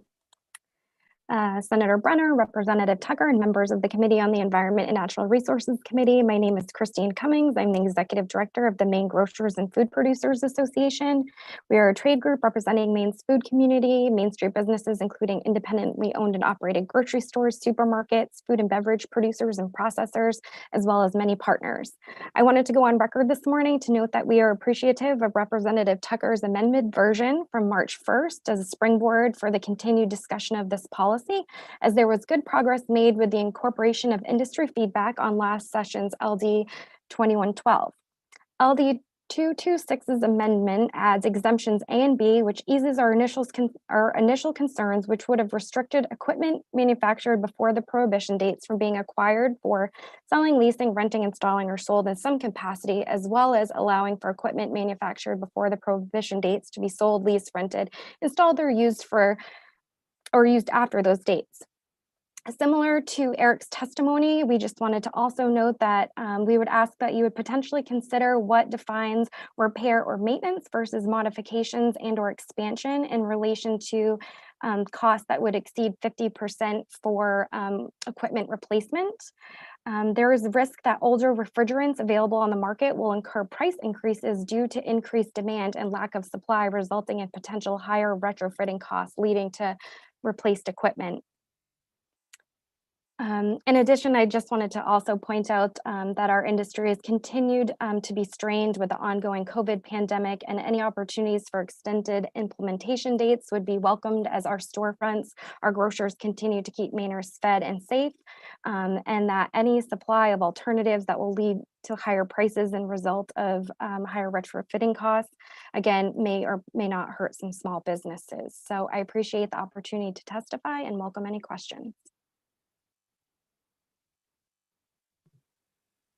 Are there any questions for Ms. Cummings? All right, not seeing any. Thank you so much for joining us. And up next is Stacy Kiefer.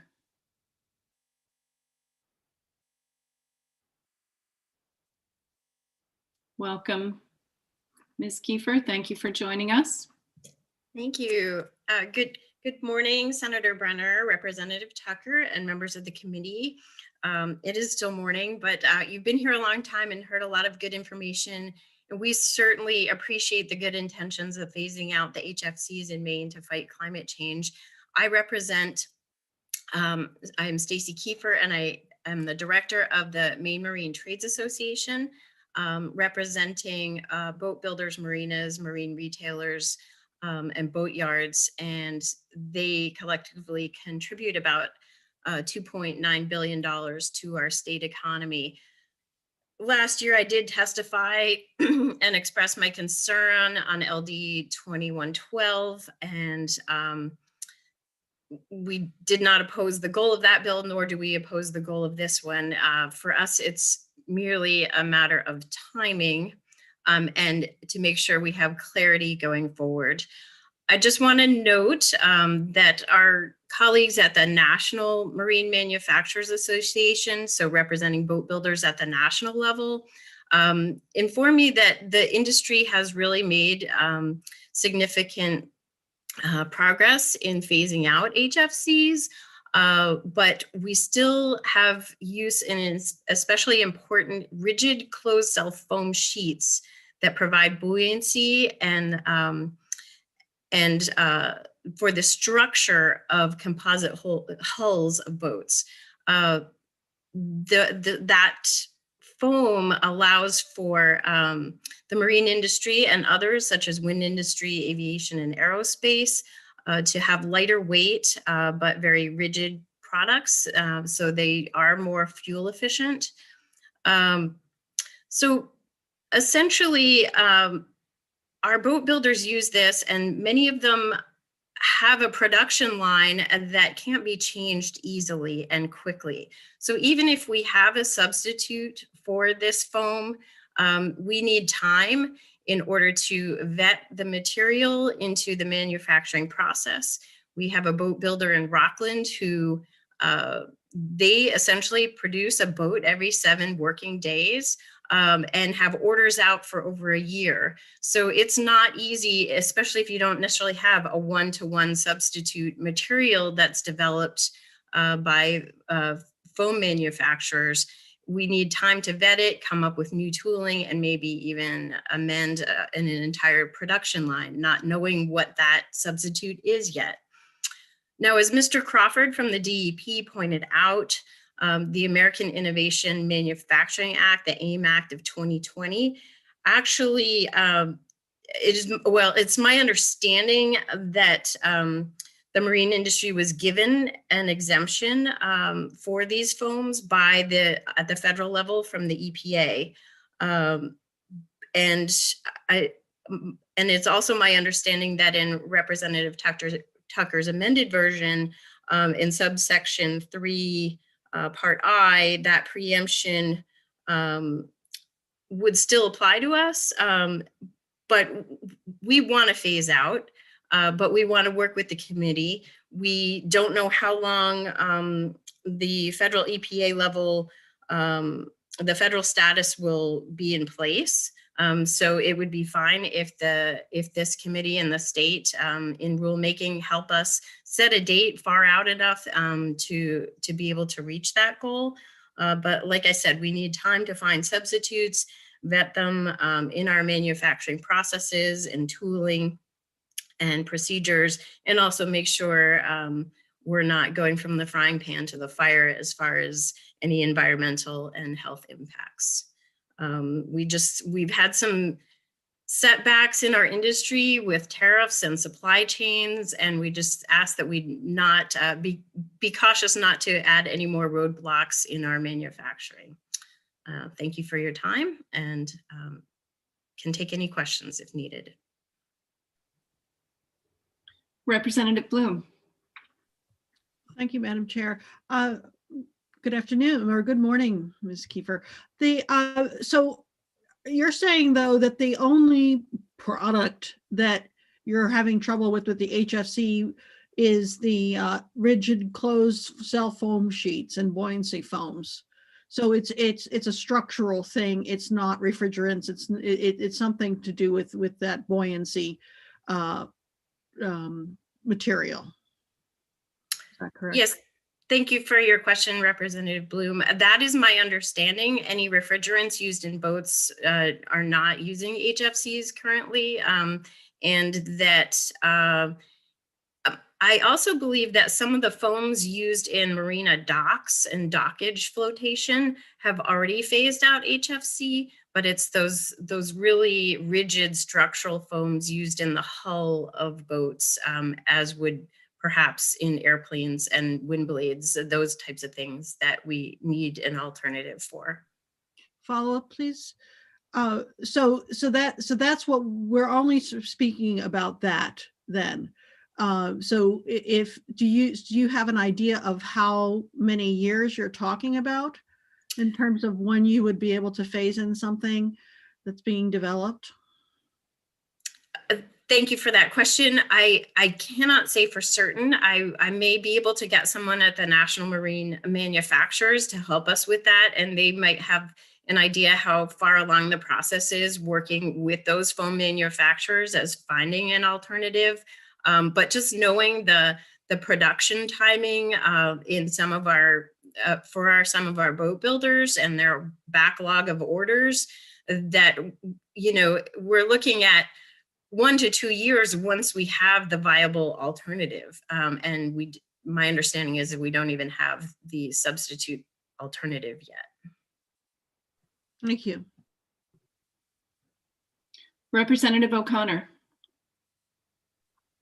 Thank you, Senator, and thank you, Ms. Kiefer, for being here today. That was actually very interesting, and my question was the same as Representative Bloom. And I hope that there is a replacement. And do you know, are there anything at all on the horizon that is looking like it has a potential? Thank you, Representative O'Connor. I can try to find out that information for you and get it to the committee for the work session. I'm happy to research that, but I'll just sort of underline the fact that the EPA has aimed to give an exemption, and I appreciate if the committee can consider that and just help us get through the timeline on getting that alternative. Thank you. Thank you very much for your answers. Representative Dudera. Thank you, Madam Chair. And hello, Ms. Kiefer. How are you? Good, thanks. Good. I'm curious, so have other states also granted exemptions to the boat manufacturing industry? Thank you, Representative Dudera, for that question. That is an excellent question. I do not know. I think many of them, the National Marine Manufacturers Association has sort of given them encouragement that that the industry is covered under the EPA, perhaps at this point. But I can also try to find out if that has been included in other states. That would be great if you could have that for the work session. Thank you. Sure.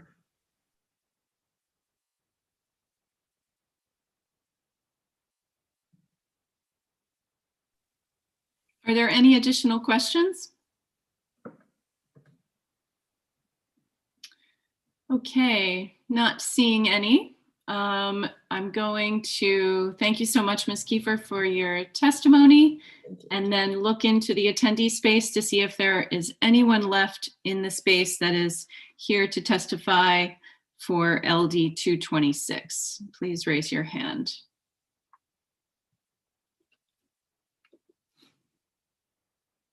And I'm not, Ms. Walter Ternani, you already testified, so I'm not going to call on you again. Okay, great. Any additional hands? Stacy, Ms. Kiefer, yeah, there we go. Okay. Anyone else? Okay, and with that, I'm going to close the public hearing on LD 226. Thank you everyone so much for that discussion. And yes, Representative Hanley. Yes, For the work session, I have a man I'd like to bring in. He's a Jim Lebrecht. He's done this all his life.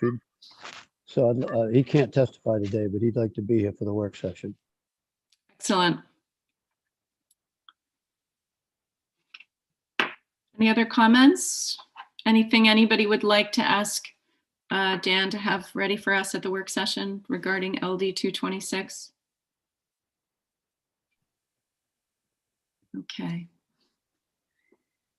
So we are at noon, and we still have 2 public hearings to go. So what I think might work out well is if we take a half an hour break till 12:30 and then come back and finish up so that everyone has a chance to grab a bite to eat and feel fresh and ready for the rest of our public hearings. So we will take a break till 12:30 and we'll see everyone then. Thank you.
Hi, Stacy.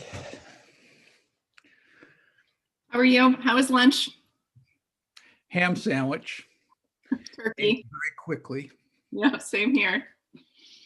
I put mine in the toaster oven and melted the cheese.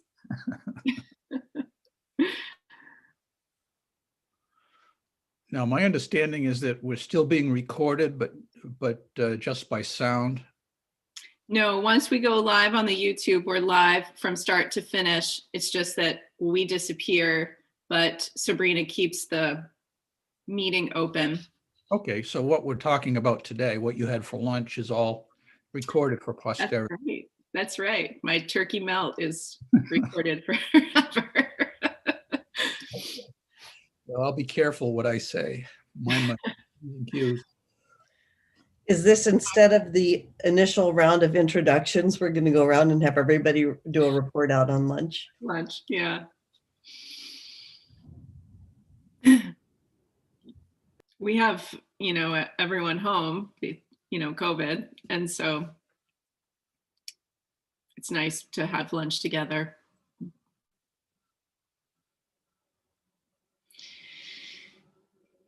We'll give folks another minute or two.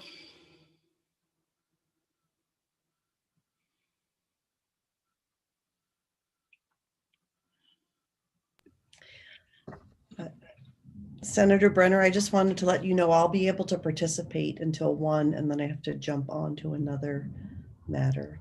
Okay. Thanks. The good news is you can watch it tonight on YouTube.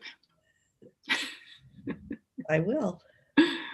This bill is an important issue, and I'm very interested in it. I'm excited to hear the testimony.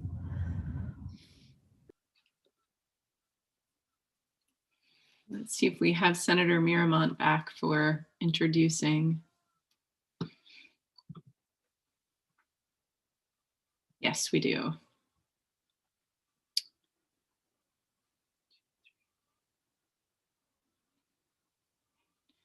Okay, if you guys are in the wings with your videos off, if you could just pop in and let us know you're here. And then if you need to turn your video off for another minute or two to finish eating, that's great. I just want to make sure we have at least a good solid group before we get rolling. Awesome, awesome. Okay. Representative Bell and Representative Dudera, I'm going to assume you guys are, you're there. Great. All right. I feel like we're ready to get going and open up the public hearing on LD 602. I'm going to ask Senator Miramont to join us in the committee Zoom, so that he can introduce the bill for us. Senator Miramont, are you ready to roll? Let's see if we can move you over. I am not the host currently, so I'm not able to move Senator Miramont. Sabrina, are you able to do that? Oh, yay, here he comes. Welcome, Senator. Thank you, Senator. How's the microphone? I've been having a little trouble with it, but I hope it works. Yes, I think the Ides of March are on your side today. I think it needs to be a little louder, though. I'm having trouble hearing. Ah. All right, Representative Bloom would like you to get closer to the mic. All right, I'm going to yell at it since I don't have a headset that seems to be working any better at the moment. They've all been failing one after the other in the Labor Committee where I've been all morning. Well, we're glad to have you here in ENR. Welcome. Well, thank you. You ready? Okay. Well, I guess it's not. It's good afternoon, Senator Brenner, Representative Tucker, and distinguished members of the Environment and Natural and Resources Committee, my former committee, so I'd have something for you if we're in person. I will have to make all this up later. My name is Dave Miramont. I proudly represent all the people of Appleton, Camden, Creehaven, Cushing, Friendship, Hope, Isla Ho, Matinicus, Muscle Ridge Islands, North Haven, Owl's Head, Rockland, Rockport.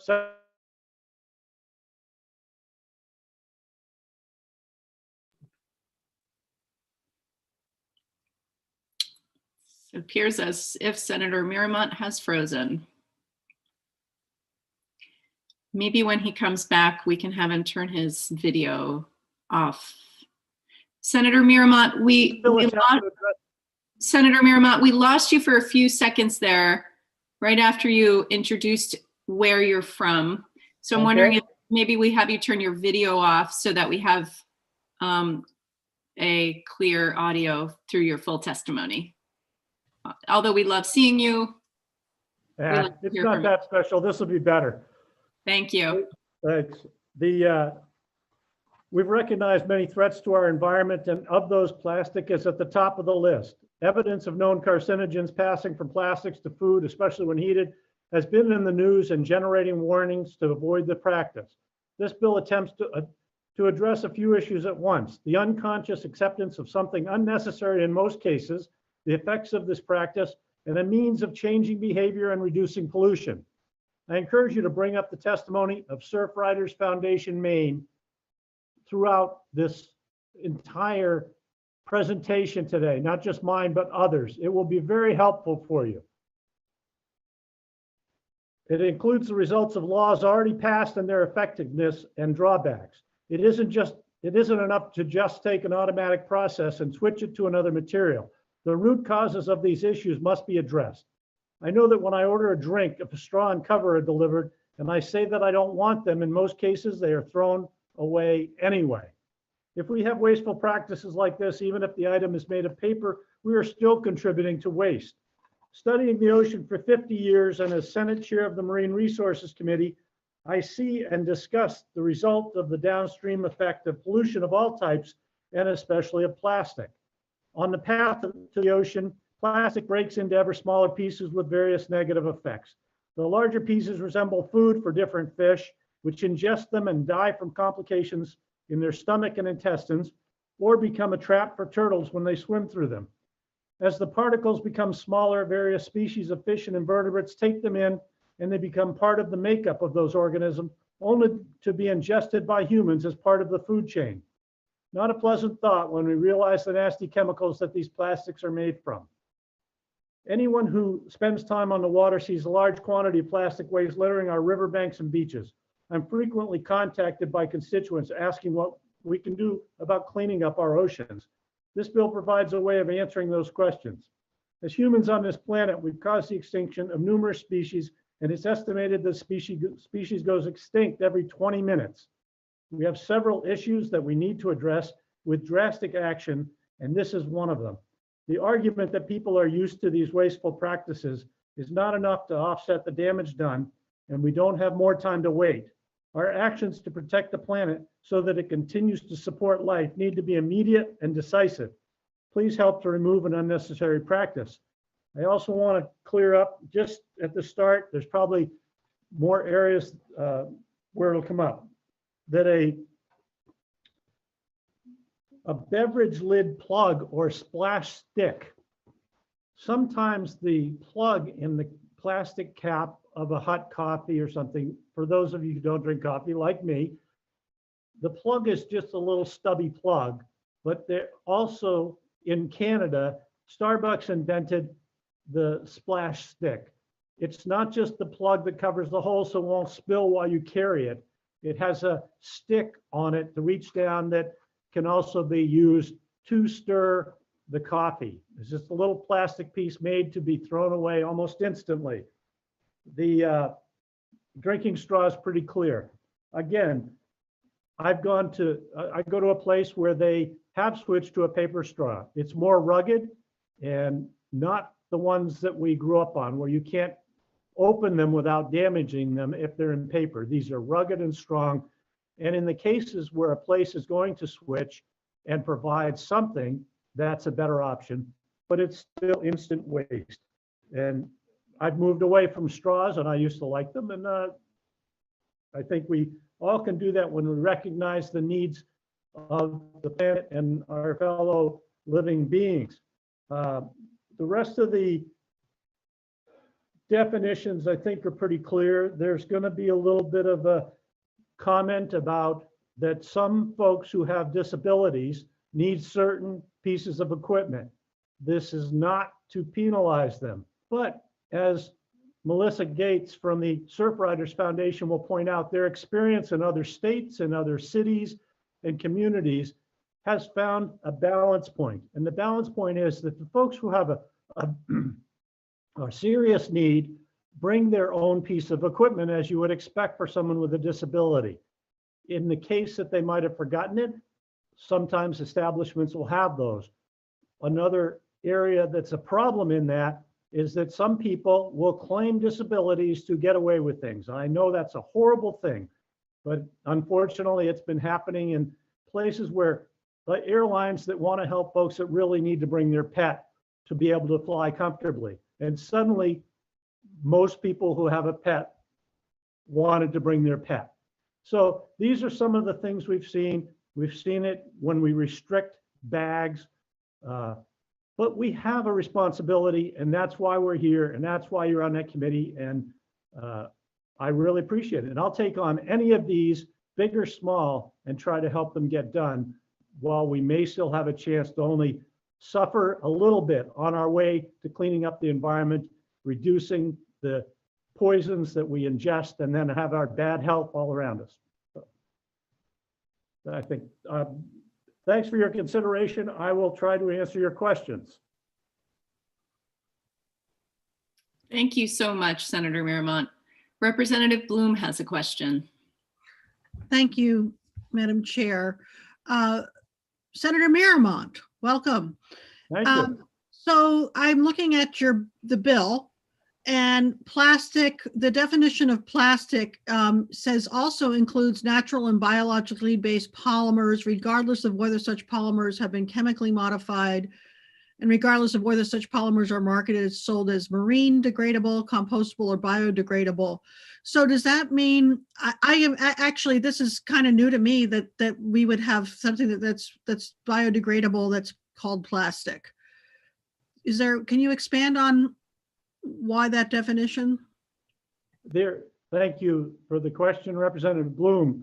And you probably will have some testimony, at least if the person representing one of the groups that claims to make a biodegradable plastic testifies, as he said he was going to. So you may get their perspective on it. From my perspective, it's still something that takes a while to biodegrade, as much as a year. And so it contributes to the waste stream. And also, when I look at what it breaks down into, yes, it may break down sooner than 10,000 years, but it's not a nice thing regardless. So I had the help getting this bill together from Surfriders Foundation, because I'd seen what they'd done elsewhere and really respect that effort. And I feel like it's the result of refining it. And I question that too. Like, I've got some plastic cups. I thought I was moving to something better. And they just said, here's the information. And when I saw that, I left that language in, because that's not a solution that I think we need. I think we need to move past it. Like, we need to skip natural gas and go to absolutely non-polluting sources of energy generation, because we have the technology. Thank you. Any additional questions for Senator Miramont? All right, not seeing any. Thank you for your time this afternoon, Senator. Thank you, Senator Brenner. And I encourage everyone, when Melissa Gates is talking, she has been working on this stuff so that she knows it so well. Any in-depth question would really be well served by asking her. And thank you very much. Great. Have a great afternoon. And next up, we have Paula Clark from the DEP. Welcome, Ms. Clark. Good afternoon. Thank you. Senator Brenner, Representative Tucker, and members of the committee, I'm Paula Clark, the Director of the Division of Materials Management at the Department of Environmental Protection. And I'm speaking this afternoon neither for nor against LD 602, which would ban the use of plastic straws, splash sticks, and beverage lid plugs. The goals of the bill are certainly consistent with Maine's solid waste management hierarchy. In that, the bill would keep single-use plastic items out of the waste stream through reduction of waste generated at the source, which is the top rung of Maine's solid waste hierarchy. A prohibition on these plastic items would also contribute to a reduction in the amount of plastic waste entering the environment. Although the department is supportive of the intent of the bill, its complexity and its scope raise significant questions with respect to interpretation, implementation, and ultimately fiscal impact. The bill would prohibit the manufacture, wholesale, and retail sale, distribution, and provision to food or eating establishment customers of single-use beverageware made wholly or partly of plastic. The purpose of the ban on manufacturing is not clear. If the bill was to pass and the sale and use of plastic beverageware was prohibited in Maine, the net result in Maine would remain the same with or without the manufacturing ban provision. It seems rather unlikely that a manufacturing business would seek to locate in a state that bans the sale and use of its products. But if such a business was interested in operating in Maine and manufacturing for export from the state, it would be prohibited from doing so. The sales prohibition clearly applies to packages of plastic straws intended for use by individuals, businesses, or institutions, except those exempted in the bill, but also extends to beverageware that is part of or packaged with another product, making it necessary to identify what those products actually are and to require their removal from store shelves. Juice boxes, again, except for those specifically exempted, are an obvious example, but there are an unknown number of others, including products such as prepackaged snacks and lunches, such as the Lunchables product. The bill would allow a food or eating establishment to provide a non-plastic alternative only at a point of sale and only upon the customer's request, and provided the establishment charges a fee of not less than 5 cents for each item.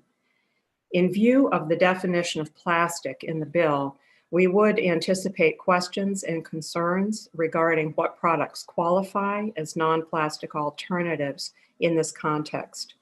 The provision also raises questions concerning what constitutes a point of sale and concerning equity, since there is a segment of the population with certain acute or chronic conditions that make drinking without a straw difficult. Based in part upon the department's experience with implementation of the plastic bag and polystyrene bans, we would expect that implementation of this law would require a fairly significant effort in terms of providing clarification, guidance, public information, and compliance oversight. And the bill would likely carry a fiscal impact note. Thank you for the opportunity to provide testimony this afternoon, and I would be happy to answer any questions you might have. Thank you so much, Ms. Clark. Are there any questions? All right, seeing none, well, thank you so much for your time this afternoon. And at this time, I'll have folks that are in the attendee space who are here to testify in favor of LD 602 to raise their hands, and we'll move through those folks. Okay, we'll bring in Marielle Geiger first, and then Allison Briggs.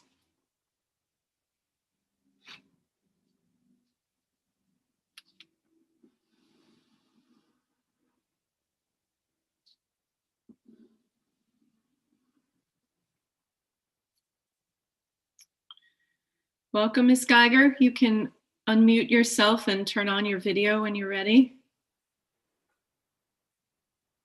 Good afternoon. Welcome. Thank you for this opportunity. Good afternoon, Chair Brenner, Chair Tucker, and distinguished members of the ENR committee. My name is Marielle Geiger. I live in Norway, Maine, and I am a volunteer chair for the Surfrider Foundation Maine chapter. I am joining today's public hearing in strong support of LD 602, which I consider another important step in mitigating the currently overwhelming negative impacts of plastic pollution and toxicity in our environment. With over 11 million metric tons of plastic pollution entering our oceans annually, every step we take to reduce this impact is critical. The devastating effects the staggering number has on all aspects of the environment requires a comprehensive approach that addresses not just the impacts of the end life of plastic products, but also the perpetual damage caused by draining resources required to both produce and transport unnecessary plastic products. In the last few years, I've spent a significant amount of time organizing cleanups that were focused on plastic debris, and in particular near, around, and in waterways. I couldn't even wrap my mind around the amount of plastic debris we found in every area, regardless of how remote. Plastic in all stages of breakdown, literally choking every area of the environment, and straws are always included in the endless amount of plastic that we pull from these cleanups. Equally as concerning, in these same areas that we host cleanups, within months, sometimes even weeks, are full of plastic debris all over again. So if there's one thing that I've learned is that we cannot recycle our way out of this mess. As an overall solution, we have to dramatically reduce the production of these toxic products. On that note, we should not consider bioplastics to be a productive or safe part of that solution, as they are a replacement rather than a reduction. And bioplastics continue to present many of the same issues, including use of critical resources, immediate threat to wildlife, and toxicity in the environment as they break down. This does not reduce or eliminate the amount of single-use plastic, nor does it shift us away from the throwaway mentality that directly contributes to our monumental plastic waste issues on the global scale. We have an amazing, beautiful environment here in Maine that I know we all value and appreciate. And LD 602 will only help to keep Maine on the right track in mitigating pollution and the damage caused by the presence of plastic in our soil, air, and waterways. And I want to thank you all for your continued efforts and partnership in implementing the best strategies for environmental solutions.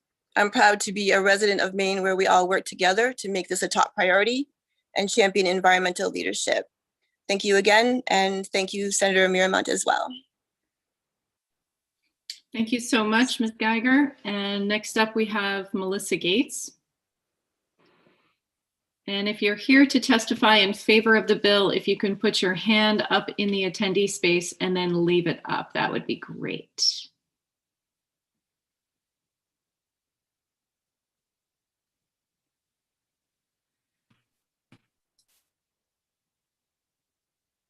Welcome. Hi, thank you so much. My name is Melissa Gates. I use she, her pronouns, and I am the Northeast Regional Manager and Lobbyist for the Ocean and the Surfrider Foundation. I'm here today urging your support for LD 602. Plastic straws have really only been around since the 60s, but all of them ever made are still with us in one form or another to this day.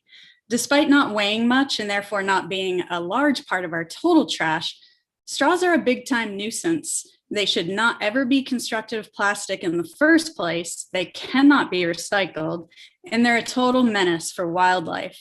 And what's more, we've defaulted to a system of automatic dispensing of disposable straws as a standard, which is totally wasteful.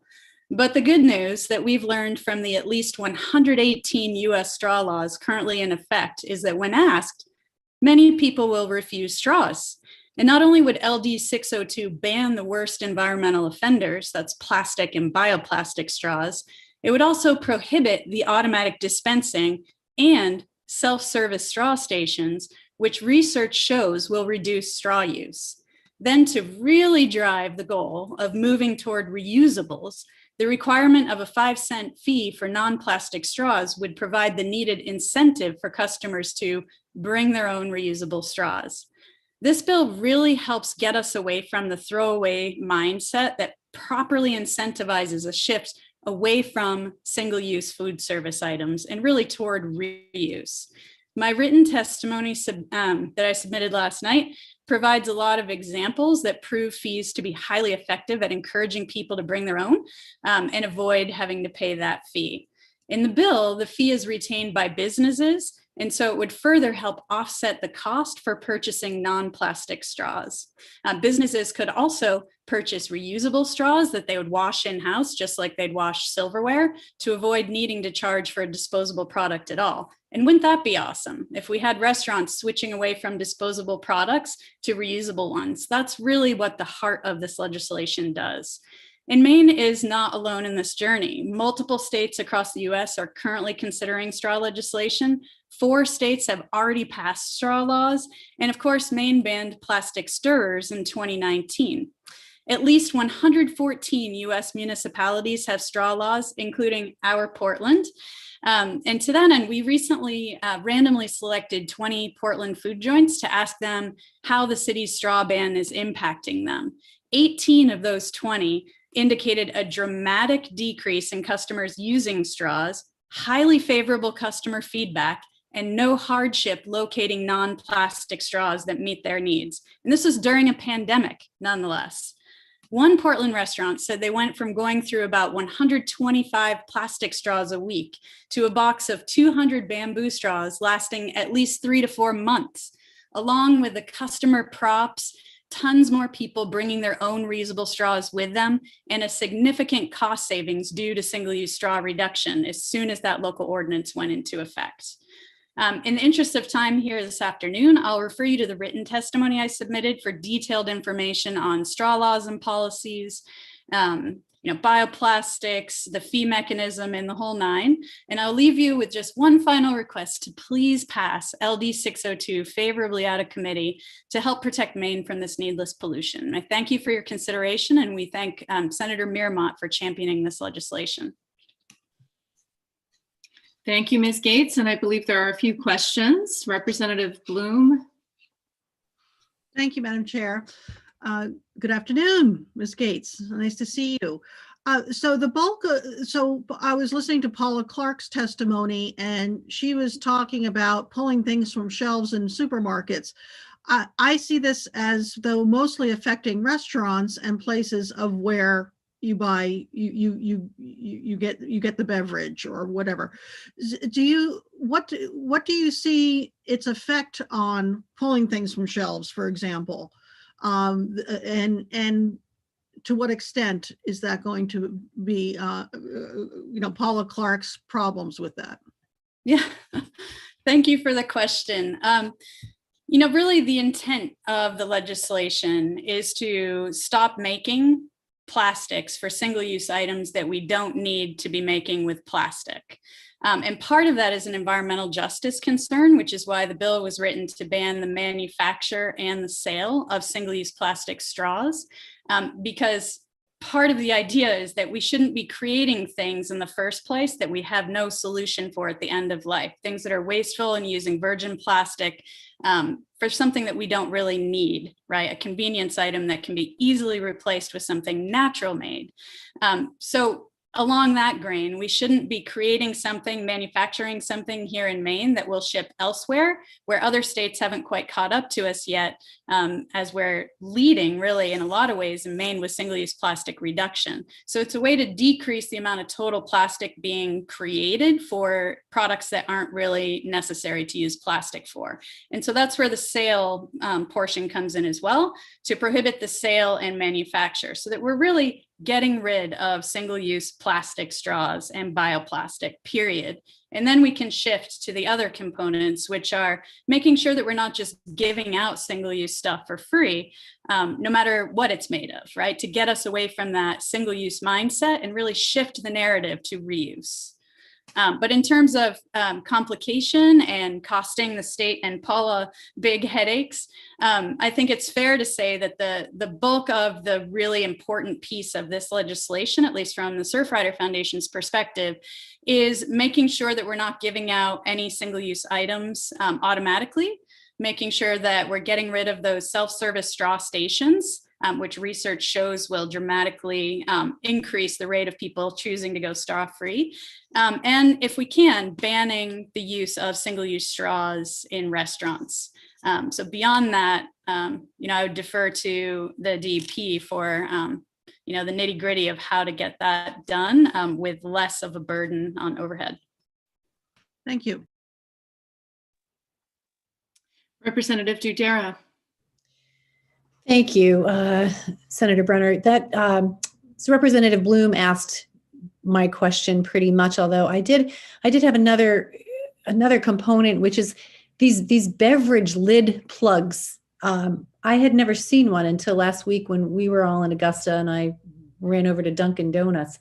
Talk about something just being created for the sake of creation. I mean, when did these, have I just been out of it? When did these start to become a thing? And yeah, I guess that's my question. What's the history behind those, and why do we need those at all? I'm just curious. Yeah, very good question. It does feel like the more that we advance single-use plastic reduction legislation at the local and state level, the more creative industry becomes at creating new things to replace the things we've regulated. So splash sticks, beverage lid plugs, a whole bunch of other names for those little tiny pieces of plastic, and sometimes more like stirrer pieces that prevent steam from escaping from an also really wasteful beverage cup lid. Kind of started coming about in 2008. I think Senator Miramont mentioned that the splash sticks were created in Canada. That was a Starbucks thing. And so beverage lid plugs kind of came into the mix after that, right? They're just a shorter version of the splash stick with the idea of keeping your beverage hotter longer. Certainly, we all know that a different lid would be awesome, right? That could prevent steam from escaping. Same purpose. Clearly bringing your own mug, which I should note, Starbucks has also been great at encouraging and incentivizing their customers to do, and giving them a discount when they do that. Also is a great way to make sure that what you're drinking retains the heat or the cold that you're anticipating without needing something plastic to throw away within seconds of getting it. I have a question for you. I'm wondering if you can speak a little bit to the bioplastics, biodegradable straw stir conundrum. I, as a farmer, have a 50-foot by 50-foot compost pile, but none of that breaks down in my compost pile. So could you talk a little bit about that and the complexity of getting that to a industrial composting facility in terms of separating out waste? Yeah, for sure. Thank you for that question. That you hit it right on the head there, that one of the biggest complications with bioplastic is that it needs precise conditions to degrade, right? It needs air, it needs sunlight, it needs warmth, it needs temperature. And another part of that is that it's basically indistinguishable from traditional plastic. So if you get a straw and it looks plastic, how do you know if that's bioplastic so that it could compost if you disposed of it in the precise conditions for industrial composting? Or how do you know that it's traditional plastic and should be thrown away, right? This magical away place that we know doesn't exist. So that's really the crux of why the Surfrider Foundation does not promote bioplastics as a new go-to alternative to plastics. That it's, we don't have curbside accessibility throughout the state to actually compost things in an industrial facility. We don't have consumer knowledge about the composting. They're indistinguishable from plastics. And I got to tell you, as soon as even the marine degradable bioplastics, as soon as those hit the water, they behave exactly like plastic does. The difference is that they take, several weeks to a year to degrade rather than the hundreds to thousands of years that plastics do. That's great. That's a step in a good direction. However, they still pose immediate threats to wildlife in terms of ingestion and inhalation, and they still don't break down into inert objects, and they still take a ton of energy to create. That's why really the idea is to get away from single-use products, whether that's plastic, paper, anything, and switch to reuse. And in the time that it takes us to make that transition to that new paradigm, which is really our old paradigm that we had before the 60s, to the reuse will help us by keeping that fee intact to really incentivize people the same way we see for bags, right? If you have to pay the fee for paper or a thicker plastic bag, you're more likely to bring your own, and research shows that that works. So if we get rid of the plastic and the bioplastic and focus on getting us toward a reusable or a straw-free drinking for people who can drink without straws, that's really the best way to go to protect the environment. Thank you for that. Any additional questions for Ms. Gates? All right, not seeing any. Thanks for joining us this afternoon. Thank you. And next up, we have Allison Briggs.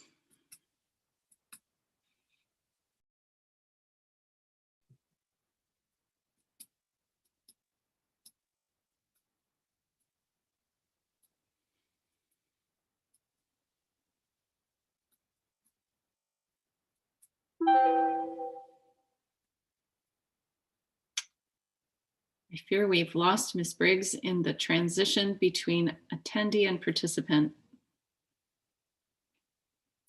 Ms. Briggs, are you with us? Oh, there she is. Welcome, you made it through the portal. Thank you. Good afternoon, Senator Brenner, Representative Tucker, and members of the Joint Standing Committee. My name is Allison Briggs, and I am a law student at Maine Law and a legal extern at Maine Audubon. Thank you for the opportunity to share testimony in support of LD 602 on behalf of Maine Audubon and our 30,000 members and supporters. By 2050, scientists expect plastic to outweigh all of the fish in the sea. Currently, there are 150 million metric tons of plastic in our oceans, and we add between 8 to 11 million tons every year. The plastic pollution crisis is significantly harming our wildlife and seabirds in particular. Every year, a large portion of the seabird population ingests plastic, and plastic fragments have been found in 44% of all seabird species. 500 million plastic straws and stirrers are used in the United States every day. Unfortunately, these single-use plastic products they cannot be recycled, as you've heard earlier today. During a 5-year cleanup research project, 7.5 million plastic straws were found on US shorelines. As Melissa Gates just mentioned, there is no longer a true need nor an excuse for the use of single-use plastic products. For most people, the products covered under LD 602 are considered convenience items, not necessities, and the negative impacts of their manufacturing, sale, and use on the environment, wildlife, and human health far outweigh any convenience they may offer. In 2019, the state of California began mandating that restaurant patrons must request a single-use straw, and 9 California cities and counties now have their own anti-plastic straw statutes. As of January, 12 states have implemented some level of plastic straw ban at either the city or state level, including 114 local straw ordinances. Similarly, large restaurant, grocery store, and hotel chains have made significant efforts to phase out single-use plastic products. According to Stanford University, the most fundamental step in solving the plastic crisis is simply to get the plastics out of the waste systems. As LD 602 helps Maine work toward this. For these reasons and many more, Maine Audubon urges the committee to support LD 602. Thank you for your time. Thank you, Ms. Briggs. It's nice to see you again. Are there any other questions for Ms. Briggs? I'm not seeing any. Thank you for joining us this afternoon. Thank you. Are there any other folks in the attendee space that are here to speak in favor of LD 602? This would be the time to raise your hand. I'm not seeing any. So now we will take testimony in opposition to LD 602. If you could raise your hand if you're here to speak in opposition. Gregory Dugal.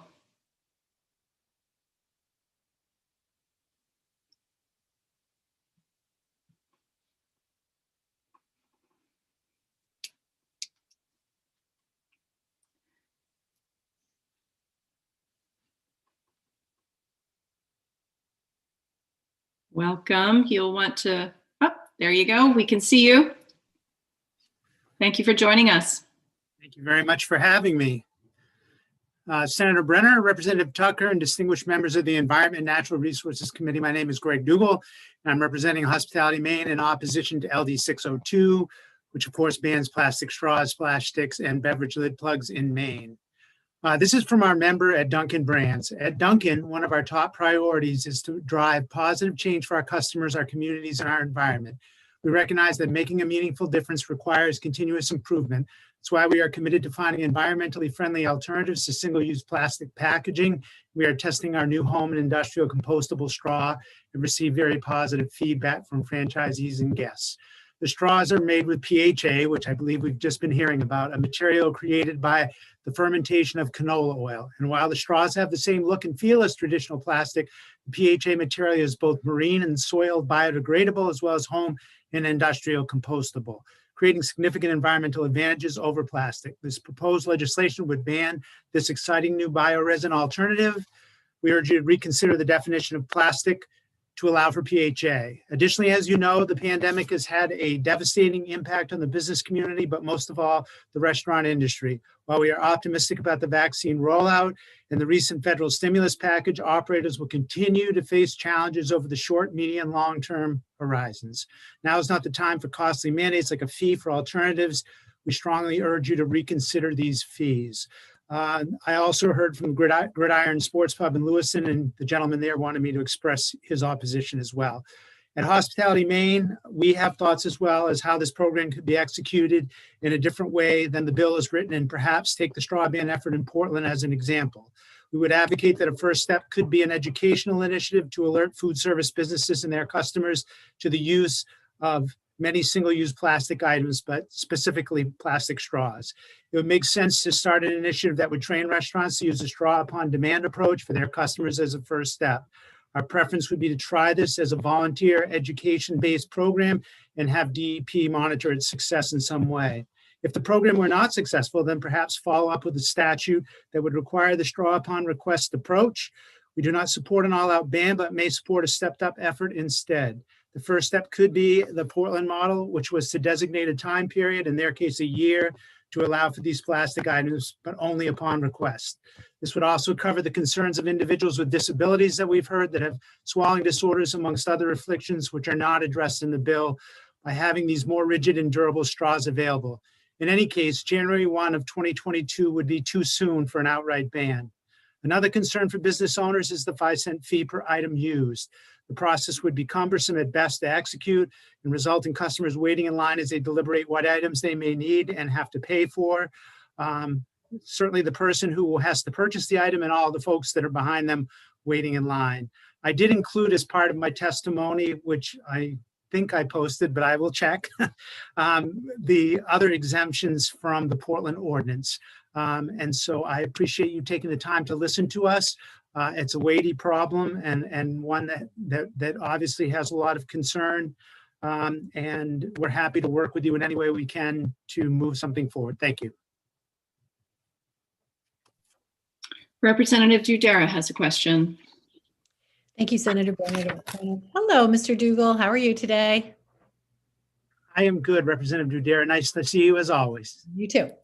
So my question is, and Senator Mearmont may have covered this. I had to leave briefly when he was giving his testimony, but does the Portland ordinance, did that require a fee for alternatives? It did not. Okay. It did not. And just curious, of your membership, I mean, roughly, how many are sort of in the Portland area where that would? I'm just curious, how many of your memberships already complying with this? I can't tell you exactly what our membership is. I can tell you that Portland restaurants are about 10% of overall restaurants in the state. So I think that's actually even a more accurate number because it actually is the licensee base. So there are several that have. And you know, I will be perfectly honest with you, the feedback that I received on this was weighted towards keeping the plastic straw in place, but there were many other individuals that support this effort as well. So probably in the 65-35 range, honestly.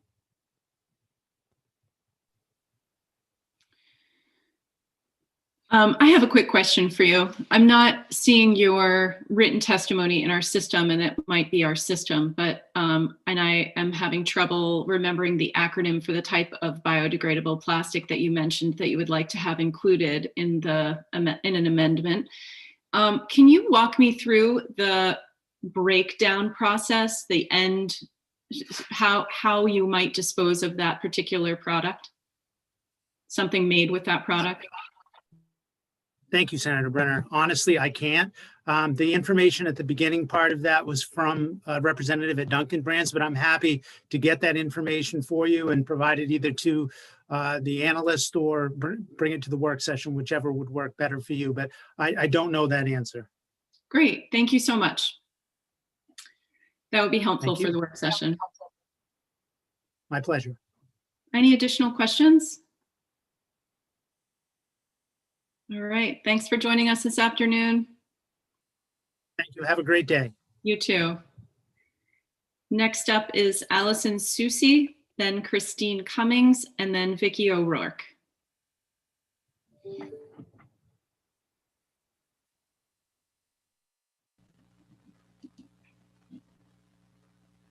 Welcome. Thank you for joining us. Thank you, Senator Brenner, and good afternoon, Representative Tucker and the members of the committee. I am Allison Susi. I'm the Director of Government Affairs for the Maine Tourism Association, and MTA is the state's largest tourism advocate, representing all kinds of tourism businesses, including restaurants, bars, other kinds of food service, as well as lodging, camps, campgrounds, outdoor recreation guides, tours, cultural historical attractions, and we've been around for 99 years. We also partner with the state to operate the state's 7 visitor information centers and produce the state's official travel planner. I am testifying in opposition to this bill, and some of what I'll say will echo what you heard from Greg Dougal at Hospitality Maine. We would also suggest that a complete ban starting in less than a year in January is much too quick of a timeline.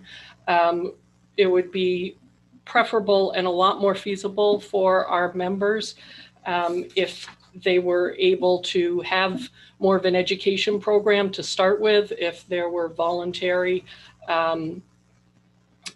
on-demand approaches for requesting these items, and if we can move away on a little bit of a longer timeline. Our businesses could use extra time to adapt their business practices, find acceptable alternatives and service methods, educate their staff and their customers, and allowing businesses in an education program, it seems much more feasible for us.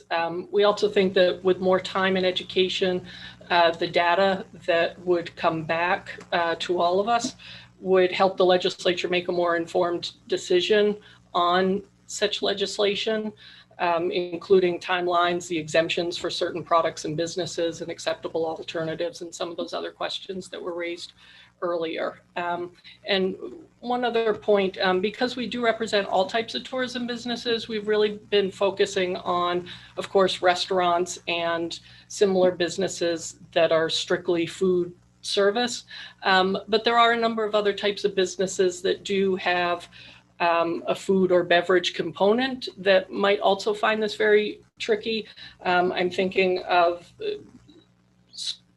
different types of sporting camps, camp rentals, activities, tours, cultural, historical attractions, where perhaps, a beverage offering may be available, but they're not in the business of just operating a coffee cart where they're just handing out beverages all day. And so the 5 cent per fee and again, what works for that type of business and what's feasible and what could be acceptable alternatives might be a little bit trickier than it would be for a sit-down restaurant or other types of businesses. So a little bit more time to educate and explore would be very helpful, I think. Thank you so much for your testimony. Representative Dudera has a question. Thank you very much. I'm just curious, having been in the hospitality business myself, Ms. Susi, when you talk about an education campaign, what does that look like?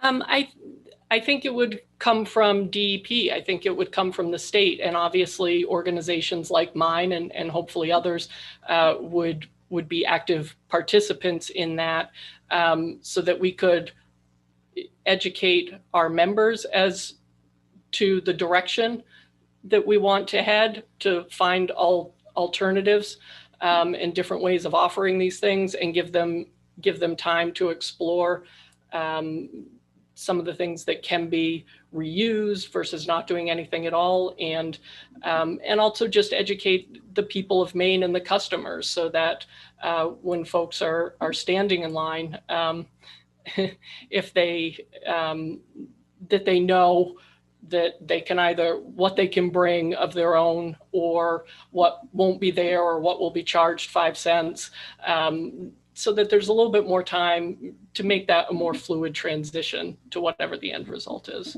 But I see it as a partnership between the industry and DEP. Can I just follow up quickly? Yes, please. Thank you. I'm just curious because it seems like just about everybody has seen that the videos of the turtles with the straws in their noses, and so I'm just curious that people, there would be some people who don't realize that straws are really ending up in the oceans around the globe. But so mostly you'd see the DEP handling it, and you guys would be educating your members as well. Right, and I guess to clarify, I don't mean educating the problems with plastic, but educating the direction the state is going. That instead of instead of plastic straws and the other things being out there and available and take what you want or it's automatically served, educating our businesses that there's a switch to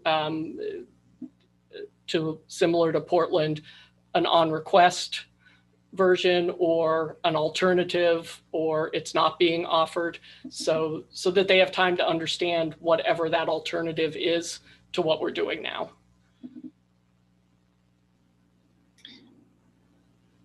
Senator Bennett has a question. Thank you, Madam Chair. Ms. Susie, thanks for coming today. How much time is appropriate for a phase-in of this policy change? Is it 3 years, 5 years, 10 years, 20 years? What is your association support? An exact timeline, that's nothing we've had in-depth discussions on with our members. So I won't say this with 100% certainty, but I think if we were going to implement something in January of 2022, we would like to see a year's worth of education program and then see what that comes back with and talk about something the following year.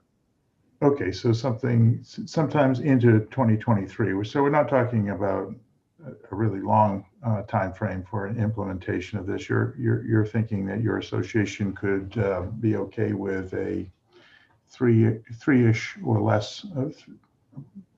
What is it year? 2021, 2 or 3 year phase in. Yeah. As Representative Duderis stated, part of the education as to the challenges with plastics, that information is out there. That's well known. This is about sourcing. It's about just finding alternative chains of finding the right product for the right circumstances and all of that. Okay, and you're convinced that it's out there though, that the changes could be made with available alternatives? I think that's what a year of education and study could tell us. Yeah, I'm sorry. Madam Chair, I don't want to linger too much. I just want some clarity on this, if I may. So you're not talking about a year or two to understand whether alternatives could be made and found, but rather just to find them. You're confident that your members could find alternatives to the plastic non-biodegradable. Right. To decide if they want alternatives and which of those different alternatives that are out there work for them, if any. If for example, they choose to not have straws at all in any option, if they choose to allow customers to bring their own. Give them some time to make those decisions.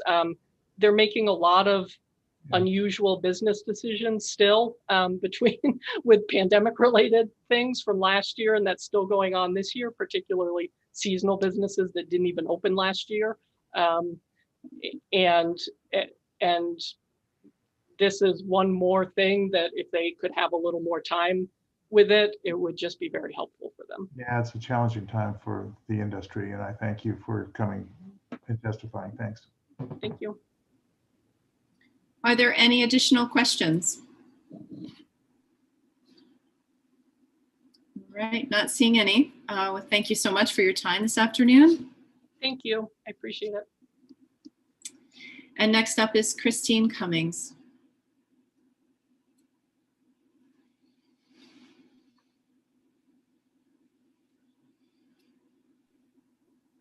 Welcome back, Ms. Cummings. Hi there. Thanks so much. Senator Brenner, Representative Tucker, members of the Committee on Environment and Natural Resources. I am Christine Cummings. I testified this morning, and I will be again this afternoon on behalf of the Maine Grocers and Food Producers Association, representing independently owned and operated grocery stores and supermarkets, convenience stores, and other food and beverage producers and processors. As noted, LD 602 seeks to ban plastic and partial plastic, single-use straws, splash sticks, and beverage lid plugs in a very aggressive timeline without adequate time to find alternatives in the market, as we just discussed. The long-awaited vaccination is encouraging and beginning to offer light at the end of this dark tunnel, but our businesses are fatigued still without vaccination prioritization, and our industry supply chains are backlogged as manufacturers were significantly affected by the pandemic as well. While we are not supportive of LD 602, an appropriate phased-in approach and extended effective date is important for the ability to comply. And I did take a moment and just looked at the Portland's local ordinance, and it was passed in October of 2019 and fully went into effect in January of 2021, giving a year and 3 months for compliance. So just to put that in perspective in comparison to what Allison just noted.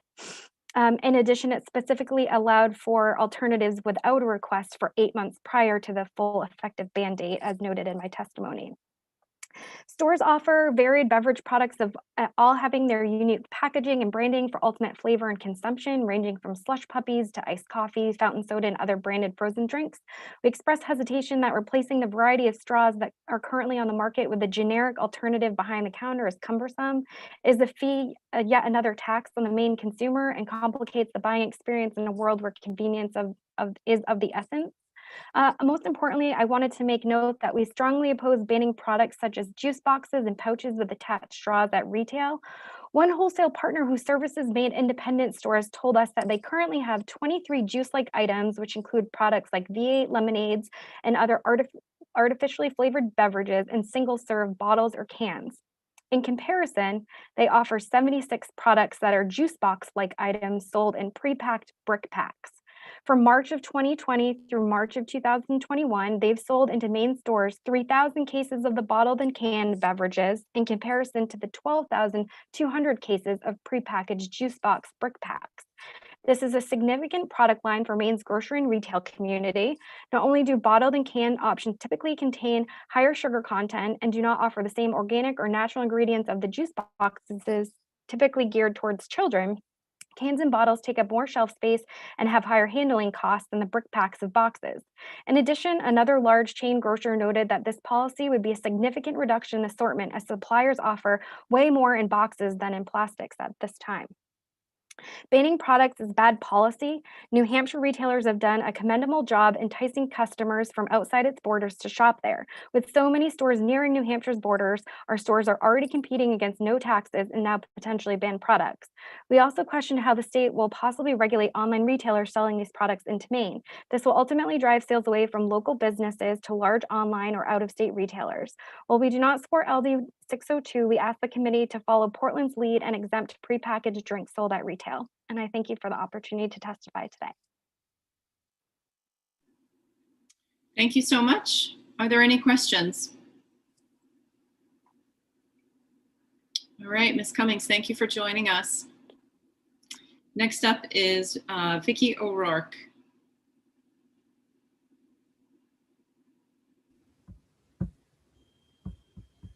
Welcome, Ms. O'Rourke.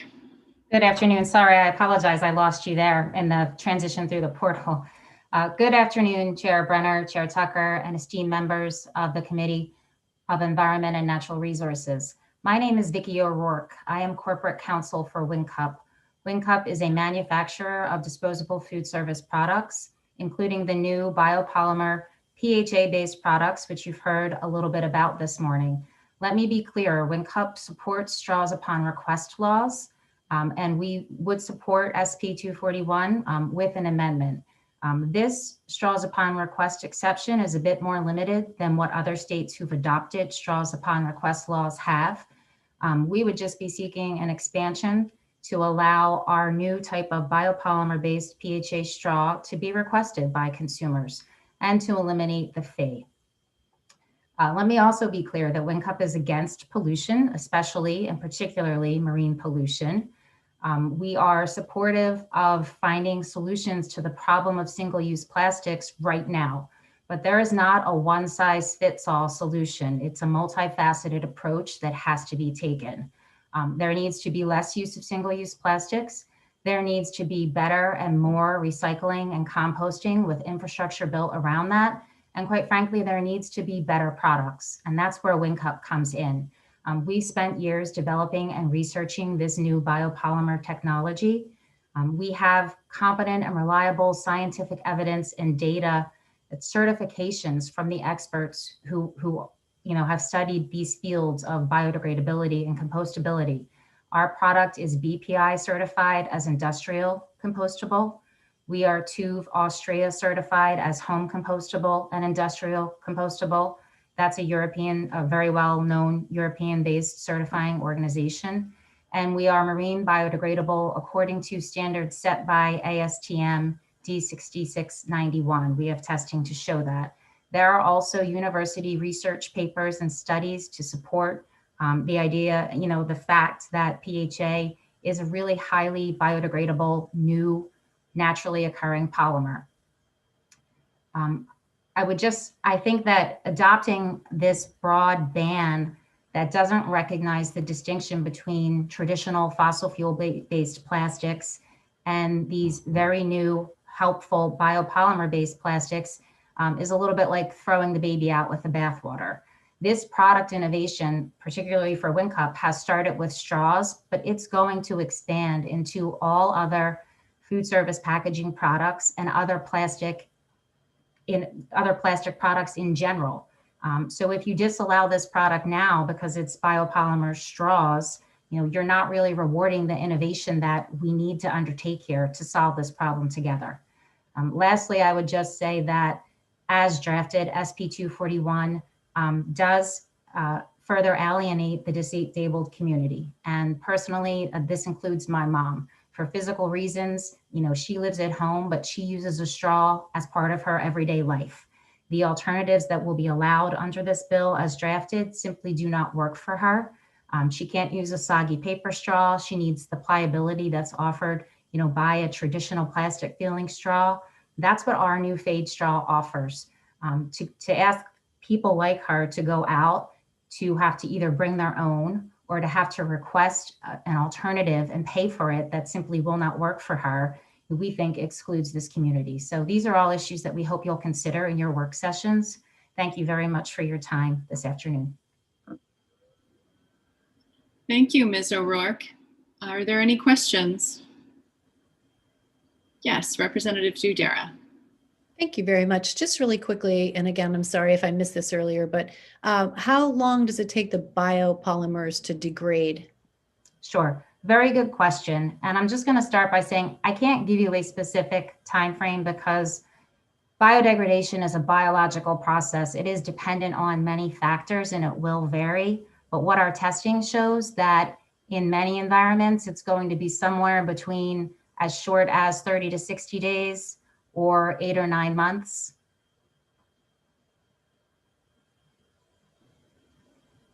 I have a follow-up question to that, Ms. O'Rourke.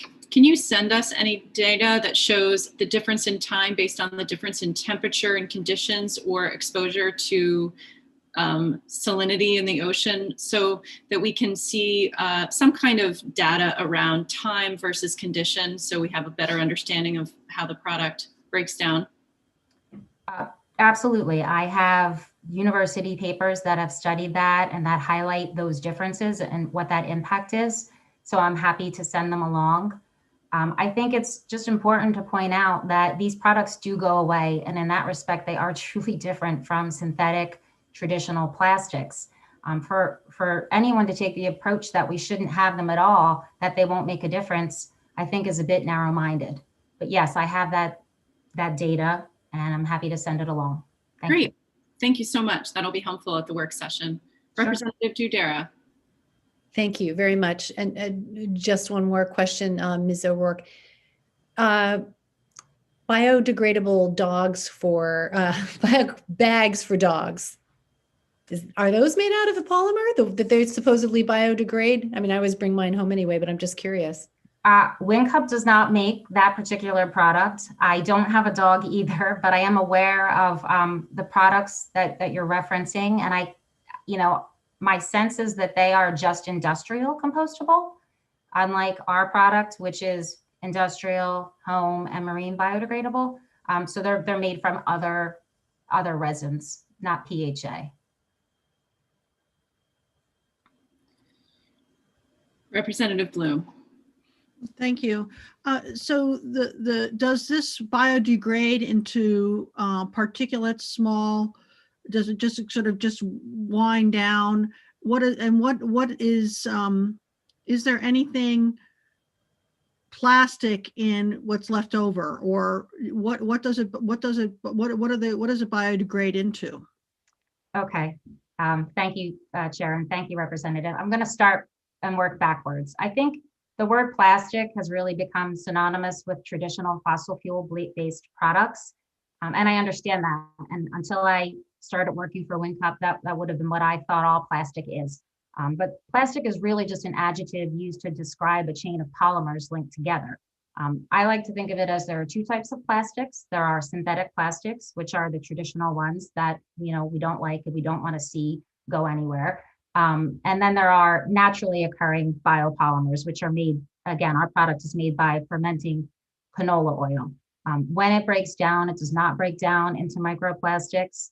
Part of the certifications and the studies that we've done and the data that we have requires us to perform ecotoxicity tests. A body like TÜV Austria will not certify your product if it's going to break down in a harmful manner and leave anything harmful behind. And our product does not. Thank you. I have one more question, and you may not have the answer now, but perhaps it's something you can provide for the work session. I guess I'm curious about the sort of production side with the use of canola and what amount of canola production is required for the production of a straw or a cup or something like that. Well, perhaps we should stay within the realm of straws. So if you could perhaps walk us through that agricultural side of the production and give us an example of, what that production looks like in terms of yield per acre. That's a great question, Senator Brenner, and I apologize. I do not have the answer. I can certainly get the answer for you. Just so you understand, we've worked with Danimer Scientific, and they provide the resin to us that we then make and cut and form into our straws. So Danimer Scientific will have that information, and I'm happy to get it for you. And do they purchase canola from American farmers or from Canadian farmers? I don't know. I can't say that they purchase everything from the U.S., but I want to say that they purchase mostly from the U.S. And mostly from the Midwest farmers who make canola and who farm rapeseed and canola. But again, I can get you that answer. Great. Thank you so much. Thank you very much for your time. Any additional questions?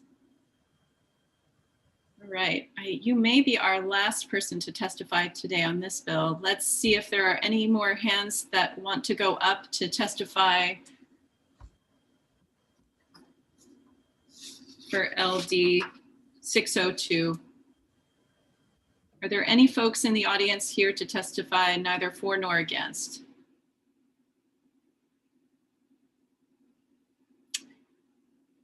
Anyone who wants to say anything at all about LD 602, this is the last chance to raise your hand. Okay, not seeing any. I'm going to close the public hearing on LD 602. Are there any last bits of information that we want to ask Dan to provide for us, or anyone who's testified today for our work session next week? All right. So next up, we'll move on to opening a public hearing for LD 593.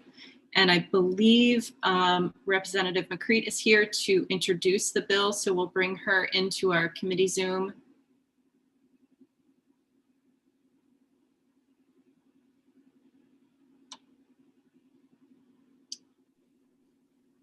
Welcome. Thank you for joining us this afternoon. Thank you. You ready for me? We are. Thank you. Nice to see you all in person last week and on Hollywood Squares today. Senator Brenner, Representative Tucker, distinguished members of the Environment and Natural Resources Committee. I'm Jay McCreight, representative for House District 51, which is Harpswell, West Bath, and Northeast Brunswick. I'm here today to present LD 593, an act to restore eelgrass mapping of eelgrass beds in the state. What I'm offering today is an amendment that I hope you have received in your inboxes. It's identical to the original bill, except that it adds enhanced salt marsh vegetation mapping along with the restoration of eelgrass bed mapping. Since eelgrass and salt marshes are present in the same coastal areas, and because up-to-date mapping of both is important for the health of our coastal ecosystem, this seemed a logical and important addition to this proposal. In the 129th, the ENR committee unanimously voted in support of restoring eelgrass mapping. Unfortunately, the bill died at the conclusion of the legislative session. I reintroduce it now with the addition described. The rationale is this: both resources provide critical benefits for our coastal ecosystem. They have been described as carbon sinks, powerhouses of carbon absorption and storage that hold carbon that would otherwise be released into the atmosphere, helping to mitigate greenhouse gas emissions. But that's not all. They provide critical habitat for young aquatic creatures, foraging areas and shelter for young fish and invertebrates, food for migratory waterfowl, and spawning surfaces for many aquatic species. And there's even more. They also provide a buffer that helps mitigate shoreline erosion, and they protect water quality by filtering polluted runoff and removing excess nutrients. Regular mapping is the key and has been identified as critically important by the Maine Coastal and Marine Working Group of the Climate Council.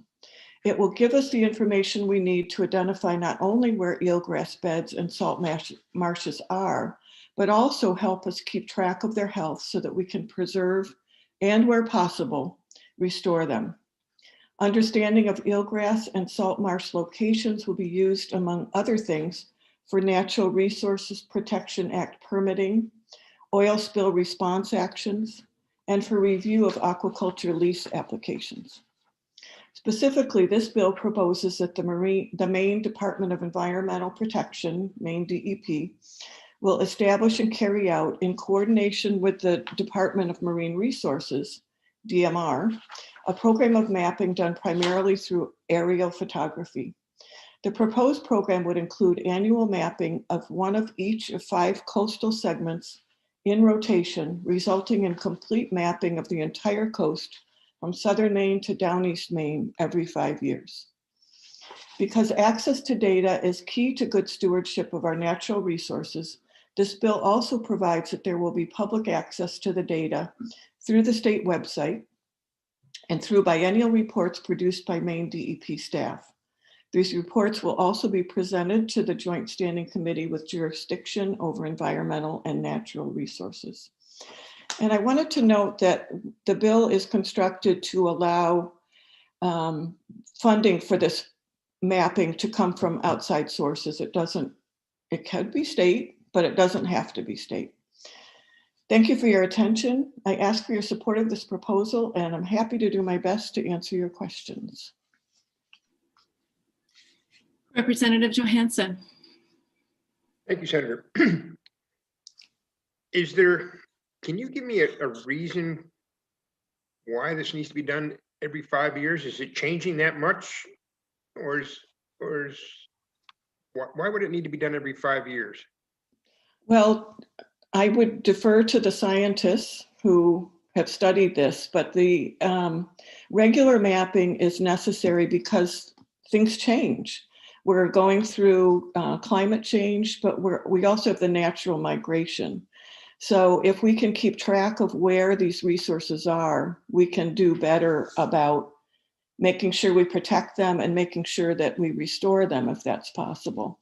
And every 5 years gives us a good read on their health and their location. Eelgrass mapping had been done regularly until about 2012. And a staff person who was doing this retired. It wasn't reestablished. And there have been efforts to do as much as possible, but never have been able to do the entire coast. And the entire coast is important. That's what this would give us. Every 5 years, we would know for each segment of the coast.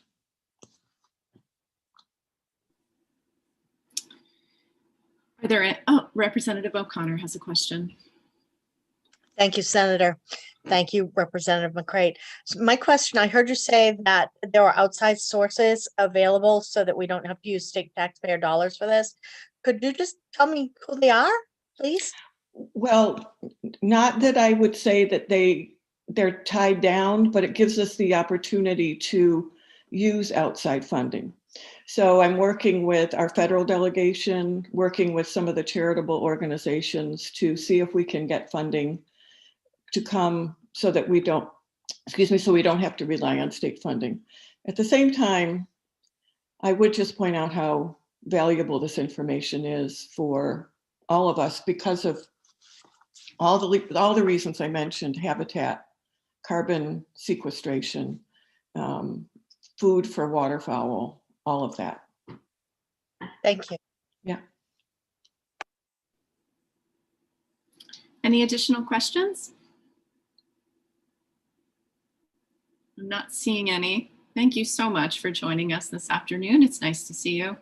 Thank you. And I would just note, I'm not sure who was able to stay from those who were planning to testify, but you have written testimony if some of those were unable to stay. So I hope you'll take a look. Thank you.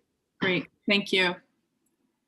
I believe next up will be Mr. Kavanaugh from the DEP.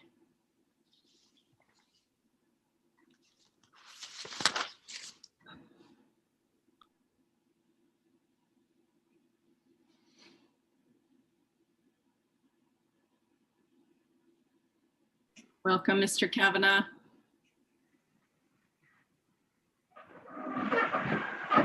Good afternoon. Can you hear me okay? We sure can. Great. Good afternoon, Senator Brenner, Representative Tucker, members of the committee. I'm Brian Kavanaugh. I'm the Director for the Bureau of Water Quality at the Department of Environmental Protection. I'm speaking neither for nor against LD 593. LD 593 and the proposed amendment provide an important and comprehensive framework for an eelgrass and saltman marsh mapping program. This is a sound framework, and the completion of these tasks would provide important data to inform and support a variety of state programs, including the efforts to address climate change. The bill includes a fiscal estimate provided by the Department of Estimated Costs of Implementation. When salt marshes degrade, invasive species overtake native species, and the leading edge of marsh banks erode and collapse into tidal channels. When eelgrass degrades, tattered and foul leaves break free and make way for thinner and thinner beds, and then barren mud. Long-term residents of the Maine shoreline are often the first to notice these bellwethers of change, and they don't hesitate to inquire as to why the water off their properties become so cloudy that they can't see the bottom while paddling, and also, why is the eelgrass disappearing? Healthy coastal habitats, including salt marshes and eelgrass beds, provide critical functions in maintaining the nearshore marine ecosystem, and notably sequester carbon in soil and sediment. Conversely, degraded habitat can release greenhouse gases into the atmosphere. Knowledge of the location of these critical habitats and their health over time will inform actions to conserve and restore these important resources. The Department of Marine Resources oversaw a coastwide mapping program for eelgrass during the 1990s. For more than a decade, however, there has been no coastwide eelgrass mapping program that has documented the distribution of this important resource. The Maine Natural Areas Program has opportunistically mapped over 18,000 acres of salt marsh along the Maine coast, but has been unable to comprehensively document extent of fringing marshes, degraded marshes behind tidal restrictions, or those to which access is unavailable. Mapping outputs and reports would have a myriad of applications, not the least of which is to accurately enable calculation of existing sequestered carbon stocks, future carbon storage potential, and to identify areas most critical to protect and restore. Strategy E of protect natural and working lands and waters of the Maine Climate Council's 2020 Maine Won't Wait report recommends increases in total acreage of conserved coastal areas and a comprehensive coastwide inventory of carbon stocks. Prioritization for conservation and calculation of carbon stocks cannot efficiently or accurately occur using, in some cases, coastal habitat information generated nearly 20 years ago. In closing, the value of eelgrass and salt marsh habitat to Maine's marine environment and economy is undeniable. LD 593 would produce valuable data for a variety of programs and uses, including informed decision-making to help direct the state through the climate crisis. Thank you for the opportunity to provide testimony. I and a member of my staff, Angela Brewer, the manager of the department's Marine Unit, are available to answer questions now and at the work session. Thank you. Thank you, Mr. Kavanaugh.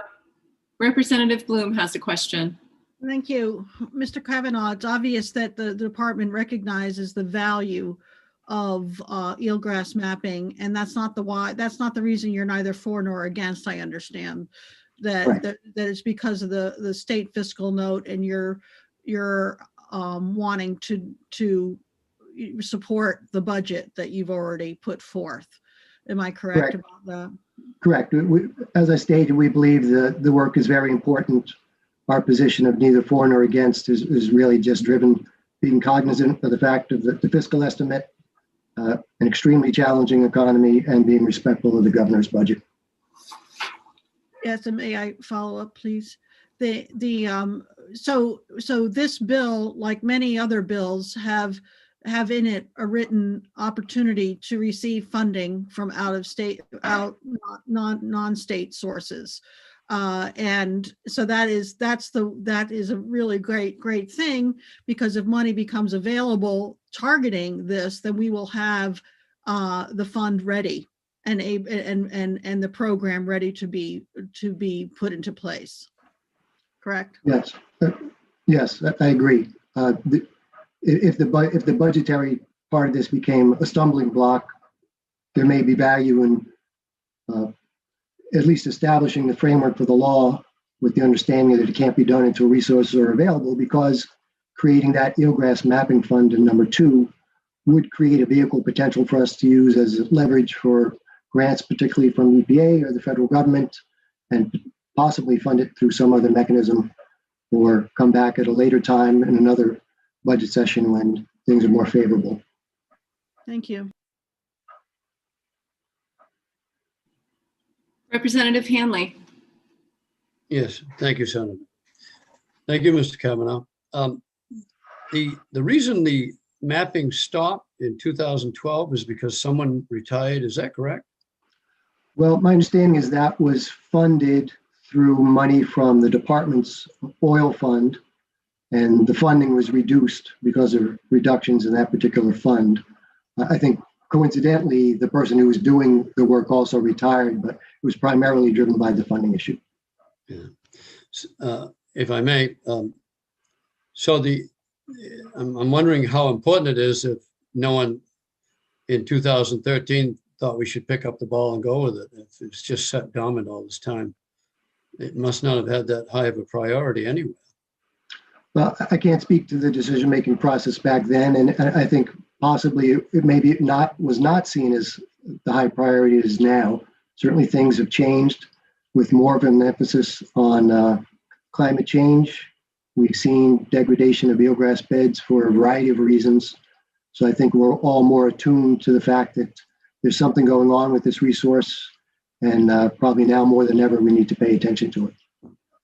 And again, if I may, this would require 2 more employees in the department, wouldn't it? Yes, that's our estimate of the workload. Okay, thank you. Thank you. Any additional questions?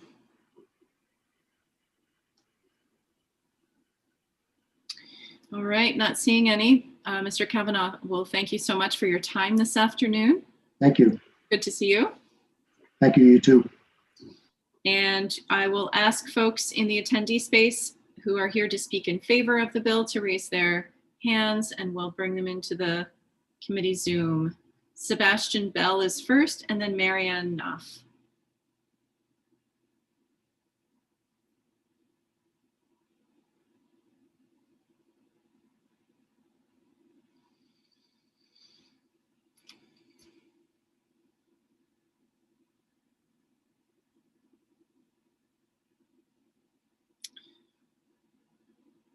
Seems like we lost Sebastian on the way in, but Marianne is here. So why don't we go ahead and invite Marianne Knopf to offer her testimony this afternoon.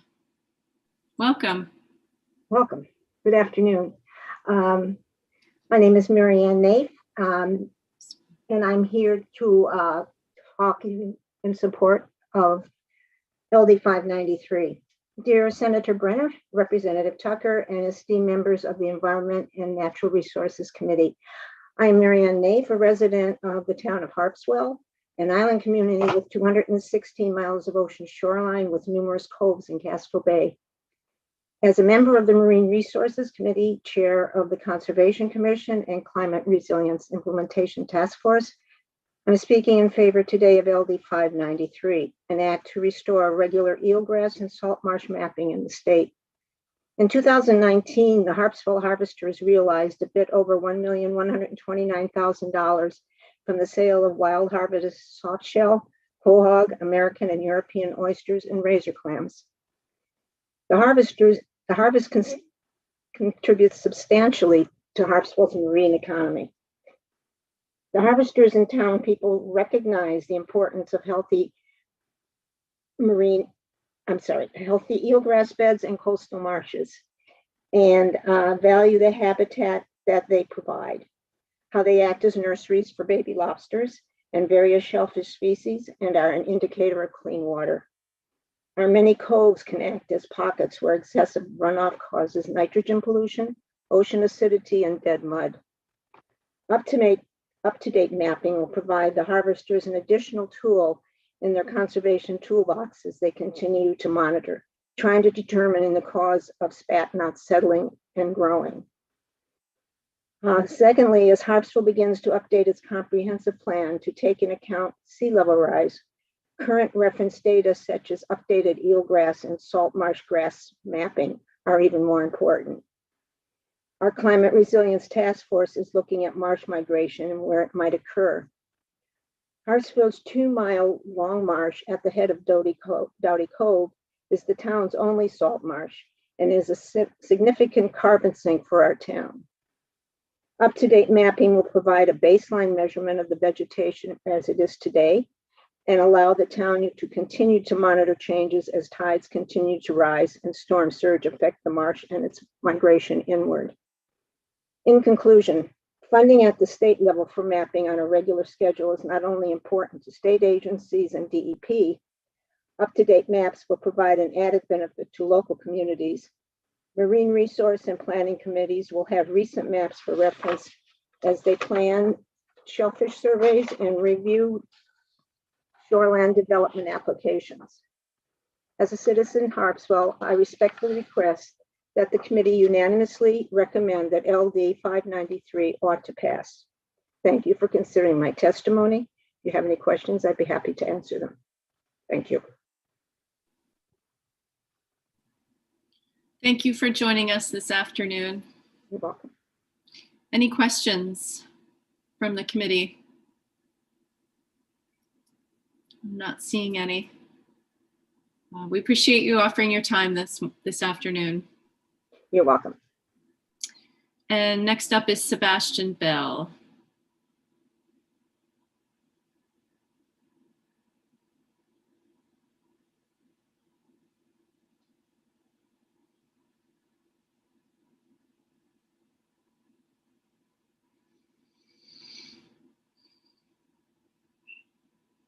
All right, so we want to bring Mr. Bell in to the committee Zoom space. Here he comes. Welcome. You Thank made you. I was starting to get a complex in cyber zone there. Glad you made it through. Well, thank you very much. And Senator Brenner and Representative Tucker, thank you very much. You've had a long day. I'm not going to read my testimony verbatim. I will just hit the high points. My name is Sebastian Bell. I represent the Maine Aquaculture Association. We have roughly 190 farms along the coast of Maine that grow finfish, shellfish, and seaweed. And most importantly, we rely on a clean, healthy marine ecosystem in order to run our businesses, because without a clean, healthy marine ecosystem, we can't grow the products that we do, and our farms don't prosper. So eelgrass is important to those ecosystems. We want to thank Representative McCrate for bringing this bill forward. We supported it last year. We would like to support it again this year. One of the things that really touches us directly around eelgrass is that when we apply for a lease in the state, one of the things the state looks at is whether or not there is eelgrass occurring in that location. And if there is, we are likely denied that lease, and frankly, rightly so. But there is one, I think, nuance to this issue that I just want to highlight for the committee, which is when a mapping exercise occurs, it is typical, and this is not unique to eelgrass, it's true for marine mammal holeouts, it's true for a number of other natural habitat issues. If it's a habitat which is mapped and put on the map, then if something changes in the environment and it is no longer that habitat, it typically doesn't get taken off the map. And so you get this running accumulation of areas where you can't do stuff. And I want to be very clear here. If there is, in fact, eelgrass in a location, we need to know about it. The state needs to know about it. And it is important that we avoid those locations. But if there was eelgrass there 20 years ago and a new mapping exercise shows that there is no longer any eelgrass there, then I think it's a fair question to ask whether or not that location has changed somehow and whether or not eelgrass is going to come back into that area or not. And we see our members are kind of in the water and on the water on a daily basis. One of the things we have seen, and I think there was a question earlier from a committee member about why do this every 5 years? And I think Representative McCrate really said the answer very well. We are in a very fastly changing environment right now. Our members are seeing the environment change on an annual basis, and eelgrass is moving, to be very blunt about it. We are watching eelgrass beds appear where they have never been before, and we are watching eelgrass beds disappear where they were for many years. So I think the one plea I would make for is that if DEP and DMR cooperate on this process and go down this route, that they establish a process whereby if they survey an area that had eelgrass in it historically and there is no eelgrass there now, they have a process whereby they agree to consider that data and take it off the map, not just continually add new areas on the map. So it's a two-way street. In order to document the change in the movement of those beds, there has to be a process and a procedure and a policy really for both adding new beds and removing old beds that are no longer there. And I will stop there. Thank you very much. Thank you, Mr. Bell. Anyone from the committee have a question for Mr. Bell? I'm not seeing any. Thank you for your time. Thank you very much. Actually, you know what? I have a quick question for you. Sorry. In your experience on the water, what is the sort of time frame for when you see a bed, and then you go back and, do you see it, like, how quick are we talking about? Like 1 year, 12 months, 18 months? No, I think it has to be a chunk of time, and I am the wrong person to answer that question with a precise amount of time. But I will tell you, I mean, just as an example, there is when we apply for a lease, there is also a federal consultation process, and the Fish and Wildlife Service is brought in to consult on whether or not that lease should be granted or not. And we have had existing leases that have been there for 10 or 20 years that have come up for renewal. And when the renewal was considered, turned out that eelgrass had colonized some of that lease. It was an oyster lease, actually, down in around the Freeport, New Meadows area. And it turns out that by putting an oyster farm in, you actually change the dynamics of circulation along the bottom, and it potentially increases the likelihood of eelgrass colonization. So the Fish and Wildlife Service came in and said, we don't think you should renew this lease. Now, this was an existing farm that had been there for many years. The thing that saved us was that DMR had done a site survey when the lease was originally granted, and there was no eelgrass in that site survey. And so there was a discussion between DMR and Fish and Wildlife Service, and they finally came to a compromise saying, look, this is kind of an unusual situation. So, but to give you to try and answer, that was a 10-year time horizon that occurred over. So I don't know if that's representative of areas without oyster farms, but I think we're not talking about a 1-year cycle here. If the surveys are done every 5 years, then I think that's a reasonable time to look at and say, okay, this bed is no longer there. Have conditions change? Should it still be on the map? And so what you're asking for is accuracy and updating.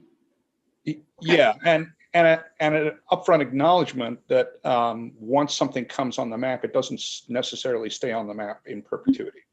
Mm-hmm. Representative Bloom. And to follow up on that, Mr. Bell, so if we had an accurate map, also so getting leases, getting the lease process could be sped up as well. So we're not wasting a lot of time doing all of that analysis when we already have the data in the mapping. Yeah, I'm not sure that it would actually speed up the leasing process, but it would certainly help applicants avoid areas where they were unlikely to get a lease, and that's a good thing. We don't want to waste our time pursuing areas that are not achievable. Thank you. Yeah, thank you. All right. Any additional questions from the committee? All right. Not seeing any. Thank you so much, Mr. Bell. And Mr. Rob Wood is next from the attendee space. Whoops, Representative Bloom, yes. Thank you, Chair Brenner. I wanted to just say that Angela Brewer, who is listed here, she's listed herself as a resource for any technical questions like your question about the timing. I just wanted to remind the committee that she's available to get any of those real technical questions answered if anyone has any. Right on. Thank you for that update and reminder. And Mr. Wood has joined us. Welcome. Great. Thanks so much, Senator Brenner and Representative Tucker and members of the committee. It's good to see you all again today. So I'm Rob Wood with the Nature Conservancy in Maine, Director of Government Relations and Climate Policy, testifying in support of LD 593. So we submitted our testimony in support, and also just want to state up front that we're also supportive of the governor's budget proposal for the DEP, and so our support is contingent on resources becoming available. And so just wanted to state that up front.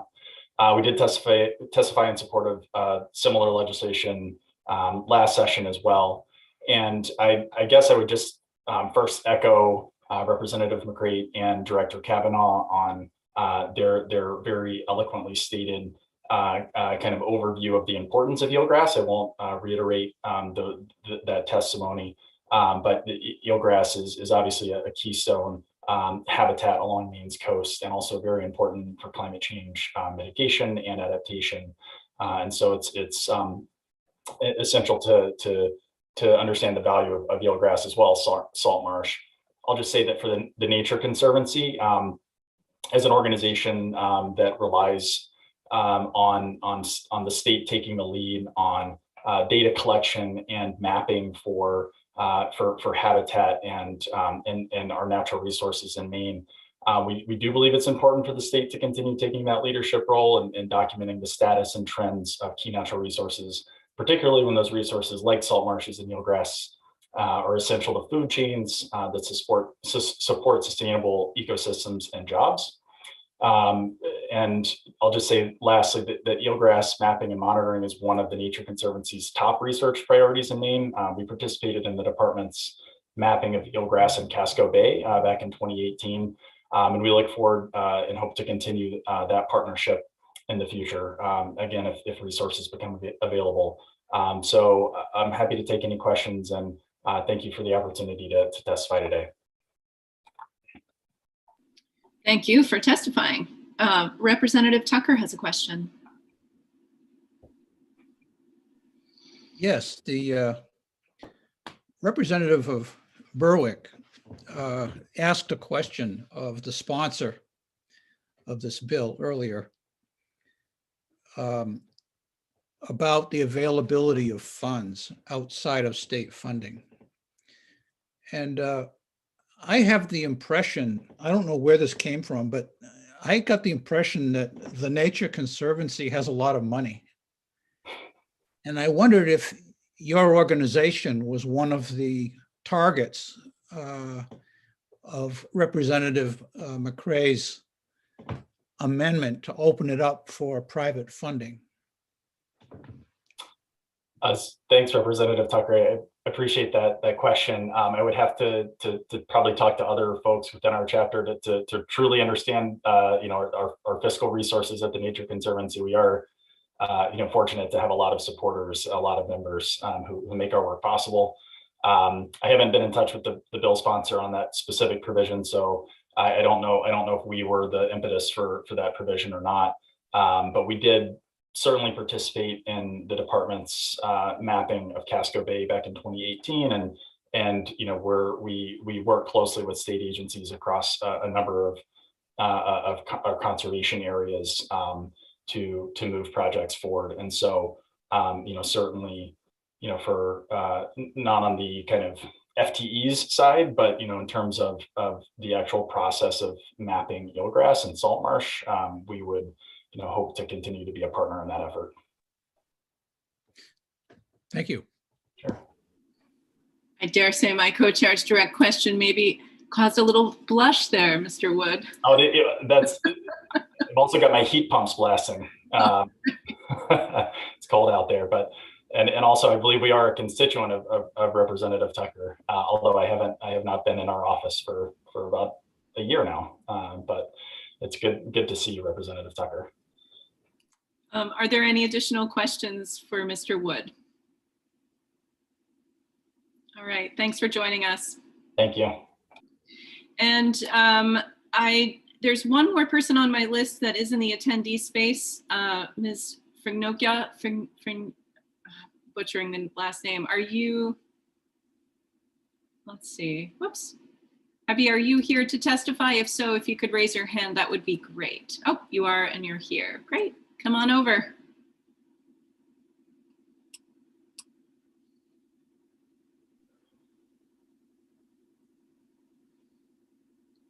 Thank you for joining us. Welcome. Can everyone hear me? We can. Okay, great. I've had a long day, and so I'm sorry because I left and went to a few other meetings and have come back. So I missed everyone else's testimony. I'm sure it's all been terrific. So I'll just highlight a couple points. First off, I'm Ivy Frignokia. I'm the Casco Bay keeper with Friends of Casco Bay. My organization's mission is to improve and protect the environmental health of Casco Bay. And as the Bay Keeper, I serve as the voice of the Bay and as the lead advocate for the Bay. We supported last year's bill for eelgrass mapping and support this year's version, LD 593. I recently saw the amendment to include salt marsh mapping, which we fully support as well. Since you've heard from a lot of people, I'll just give some highlights. Being an honored member of the Coastal and Marine Working Group, mapping these habitats is critical to our success in making our coastline resilient. The eelgrass and salt marshes are where the land and the sea meet, and we really need to protect these resources to help us buffer against storm surge, to help us capture carbon, and to help us maintain our fisheries. So it's critical that we have the mapping of these resources so that we can make plans on how to preserve and protect them, how to help them migrate, and how to be healthy. More important, because you probably have heard a lot about that. So I shouldn't say more important, but equally important is the Department of Environmental Protection issues all the pollution discharge permits in Maine. And nitrogen pollution is becoming an increasing problem along our coastline. When too much nitrogen enters our waters, it can fertilize harmful algal blooms that close our shell fisheries. And they can also fertilize thick mats of green algae that grow in coves. And that can smother clam flats, and it can prevent juvenile clam spat from settling. So it also has a very negative impact on a valued fishery. So it's important that we set limits or we go after sources of nitrogen. And you're thinking, why is she talking about that in relation to eelgrass? And it's because eelgrass is very sensitive to nitrogen pollution. So the way that DEP sets permit limits is by studying eelgrass. And if it's unhealthy, if the beds are thin or they have a slimy white appearance, which indicates they've got epiphytes growing on them, then they look at the discharges coming into the area, the pollution discharges coming into the area, and determine if permit limits need to be set to reduce those limits. And when they do that, there's a great example in Casco Bay where that was done. The eelgrass beds have become healthy again. And so it's critical for the work that DEP does to issue pollution discharge permits. And just in closing, I'm just going to quote from the NOAA webpage. These intertidal habitats are essential for healthy fisheries, coastlines, and communities. And we fully believe that and fully support this mapping project. So thank you.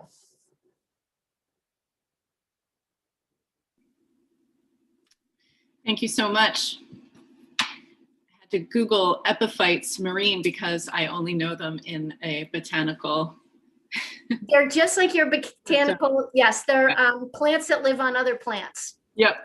And so when you see it, it's that sort of slimy white appearance. And I was going to echo also Representative Bloom's comment to you that Angela Brewer is the person to ask the technical questions of, because, for example, an eelgrass bed could entirely disappear because of green crab predation. And that isn't anything that the aquaculture lease site is related to. But if the cause is nitrogen pollution, then that's something we can do something about and bring the eelgrass beds back. So it's complex, and she's the best expert to address your questions. Representative Giudera has a question for you. Thank you very much, Senator Brenner. Ms. Rignoka, just quickly, what is it called when a species is is it a marker species when you're saying that the eelgrass is kind of predictive of what's maybe going on with climate change? What's that term I called? would call it an indicator species. Indicator, thank you. Okay, so that's something that I didn't realize. It is an indicator species. Yes. So under the Clean Water Act right now, if eelgrass is present, they assess the health of it, and then they use that as an indicator species of whether there's too much nitrogen going into the water, and then they can set the permit limits lower to reduce the nitrogen load. And Angela Brewer, again from DEP, has just convened a stakeholder group to begin doing that work in Casco Bay.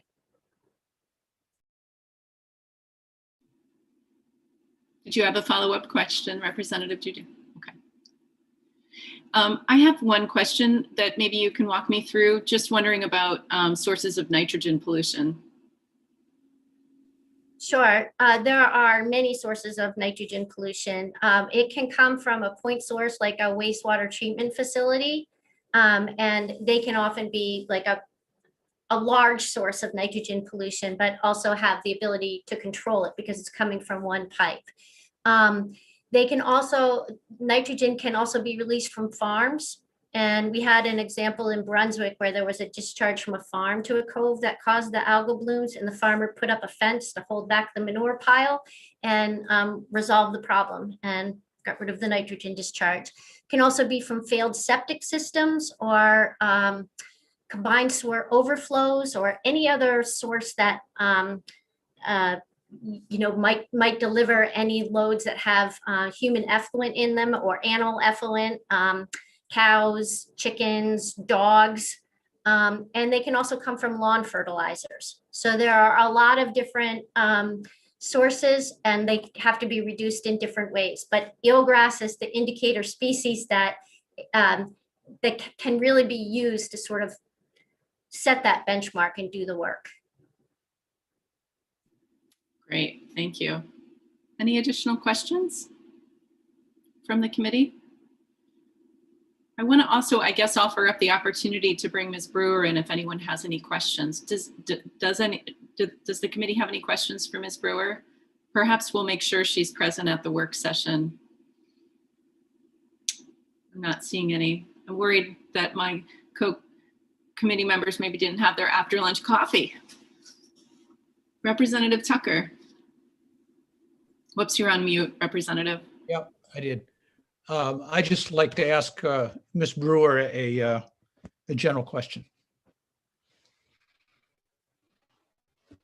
Oops. Sabrina, if you could bring Ms. Brewer in to our space.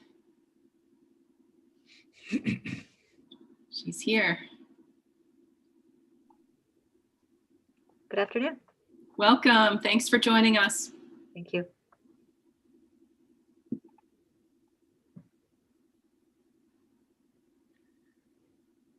Hello, how are you? I'm well, thank you. How are you? May I ask my question? Absolutely. We've heard some discussion today about the disappearance of eelgrass. And also, as Mr. Bell said, that sometimes it comes back, perhaps spontaneously, I don't know.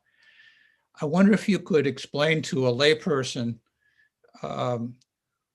why does eelgrass disappear and then reappear, and how does mapping help you out? So thank you for that question, Representative Tucker. And I'll wrap the prior question into this as well as to how variable is eelgrass over time. So eelgrass can appear and disappear rather rapidly depending on what the stressors are, where the eelgrass happens to be living. So physical disturbances, Ms. Franyoka mentioned green crabs.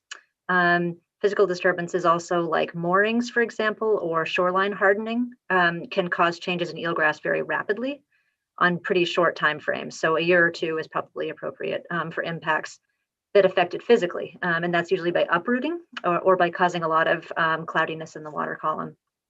Eelgrass can also disappear and reappear over longer timescales based on changes in temperature, based on freshwater sources that are affecting the salinity within the area the eelgrass lives. And then, over time, there can be degradation, as Ms. Franyoka also discussed, with nitrogen loading. So nitrogen loading can slowly affect the density of eelgrass such that the greater the nitrogen present above a certain threshold, eelgrass becomes less dense and over time will disappear. And that's based in part on that epiphyte load that was discussed before. So if more plants grow on top of the eelgrass, it's less able to photosynthesize and proliferate. So there can be a number of very direct and less direct impacts. So eelgrass comes and goes pretty rapidly. So addressing that further or previous question about how frequently the mapping should be occurring, if I can wrap that into this answer as well. 5 years would be the longest that I would actually want to see, or every 5 years would be the longest that I would want to see a mapping interval occur. Eelgrass does wax and wane pretty quickly. In some cases, like in Casco Bay, we've seen it disappear within a matter of a couple of years, where green crab impacts were first noted, and then pretty quickly eelgrass disappeared within the northern central part of Casco Bay. There are parts of New England, or all the other New England states actually do map eelgrass on a regular basis. New Hampshire had, since the 1980s, an annual mapping program for eelgrass. Now they're mapping every 2 years. And I will put the caveat out there that other New England states have much smaller coastlines. So there is obviously a smaller resource required to do that mapping. Massachusetts has probably the largest coastline of any other New England state, and they're mapping on a 3 to 5 year cycle for their coastline. So it's generally an agreed upon time span in which eelgrass can change pretty considerably. So the value in understanding where eelgrass is has been noted here by Mr. Bell and others for licensing, for restoration potential. Once sites have been restored, it can also indicate how successful restoration is. And there are a number of reasons why the mapping outputs would be very helpful from that timeline perspective. Thank you very much. You're welcome. Are there any additional questions for Ms. Brewer while we have her in our space? I'm not seeing any. That was helpful. Thank you. Welcome. All right. Are there any other folks? Actually, everybody else in the attendee space has already spoken. So I believe that we are at a point where we're going to close the public hearing on LD 593. And thank you so much, Representative McCreate, for bringing this bill forward.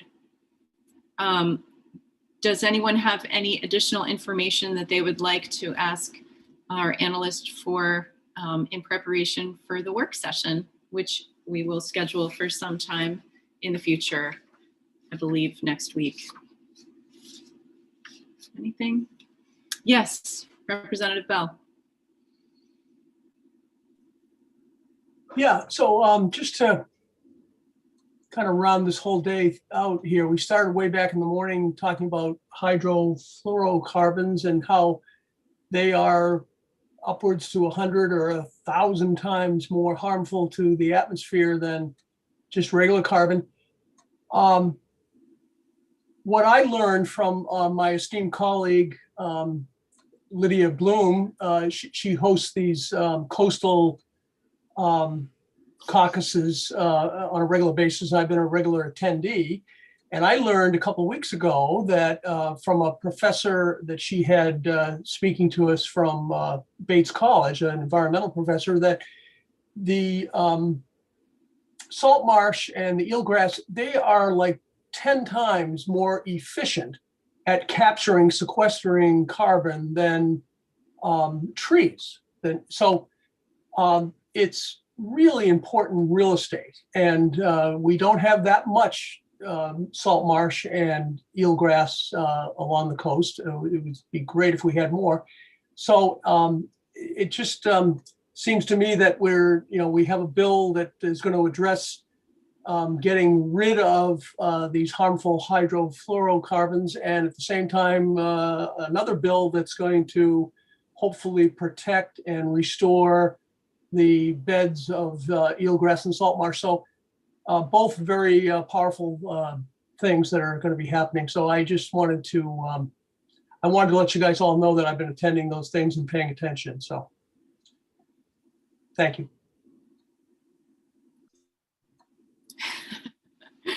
Thumbs up from Representative Bloom. Thank you, Representative Bell. Are there any other additional comments, questions, housekeeping items? All right, not hearing any, I'll entertain a motion to adjourn. So moved. Wonderful. Thank you, everyone. It's been great to see you all.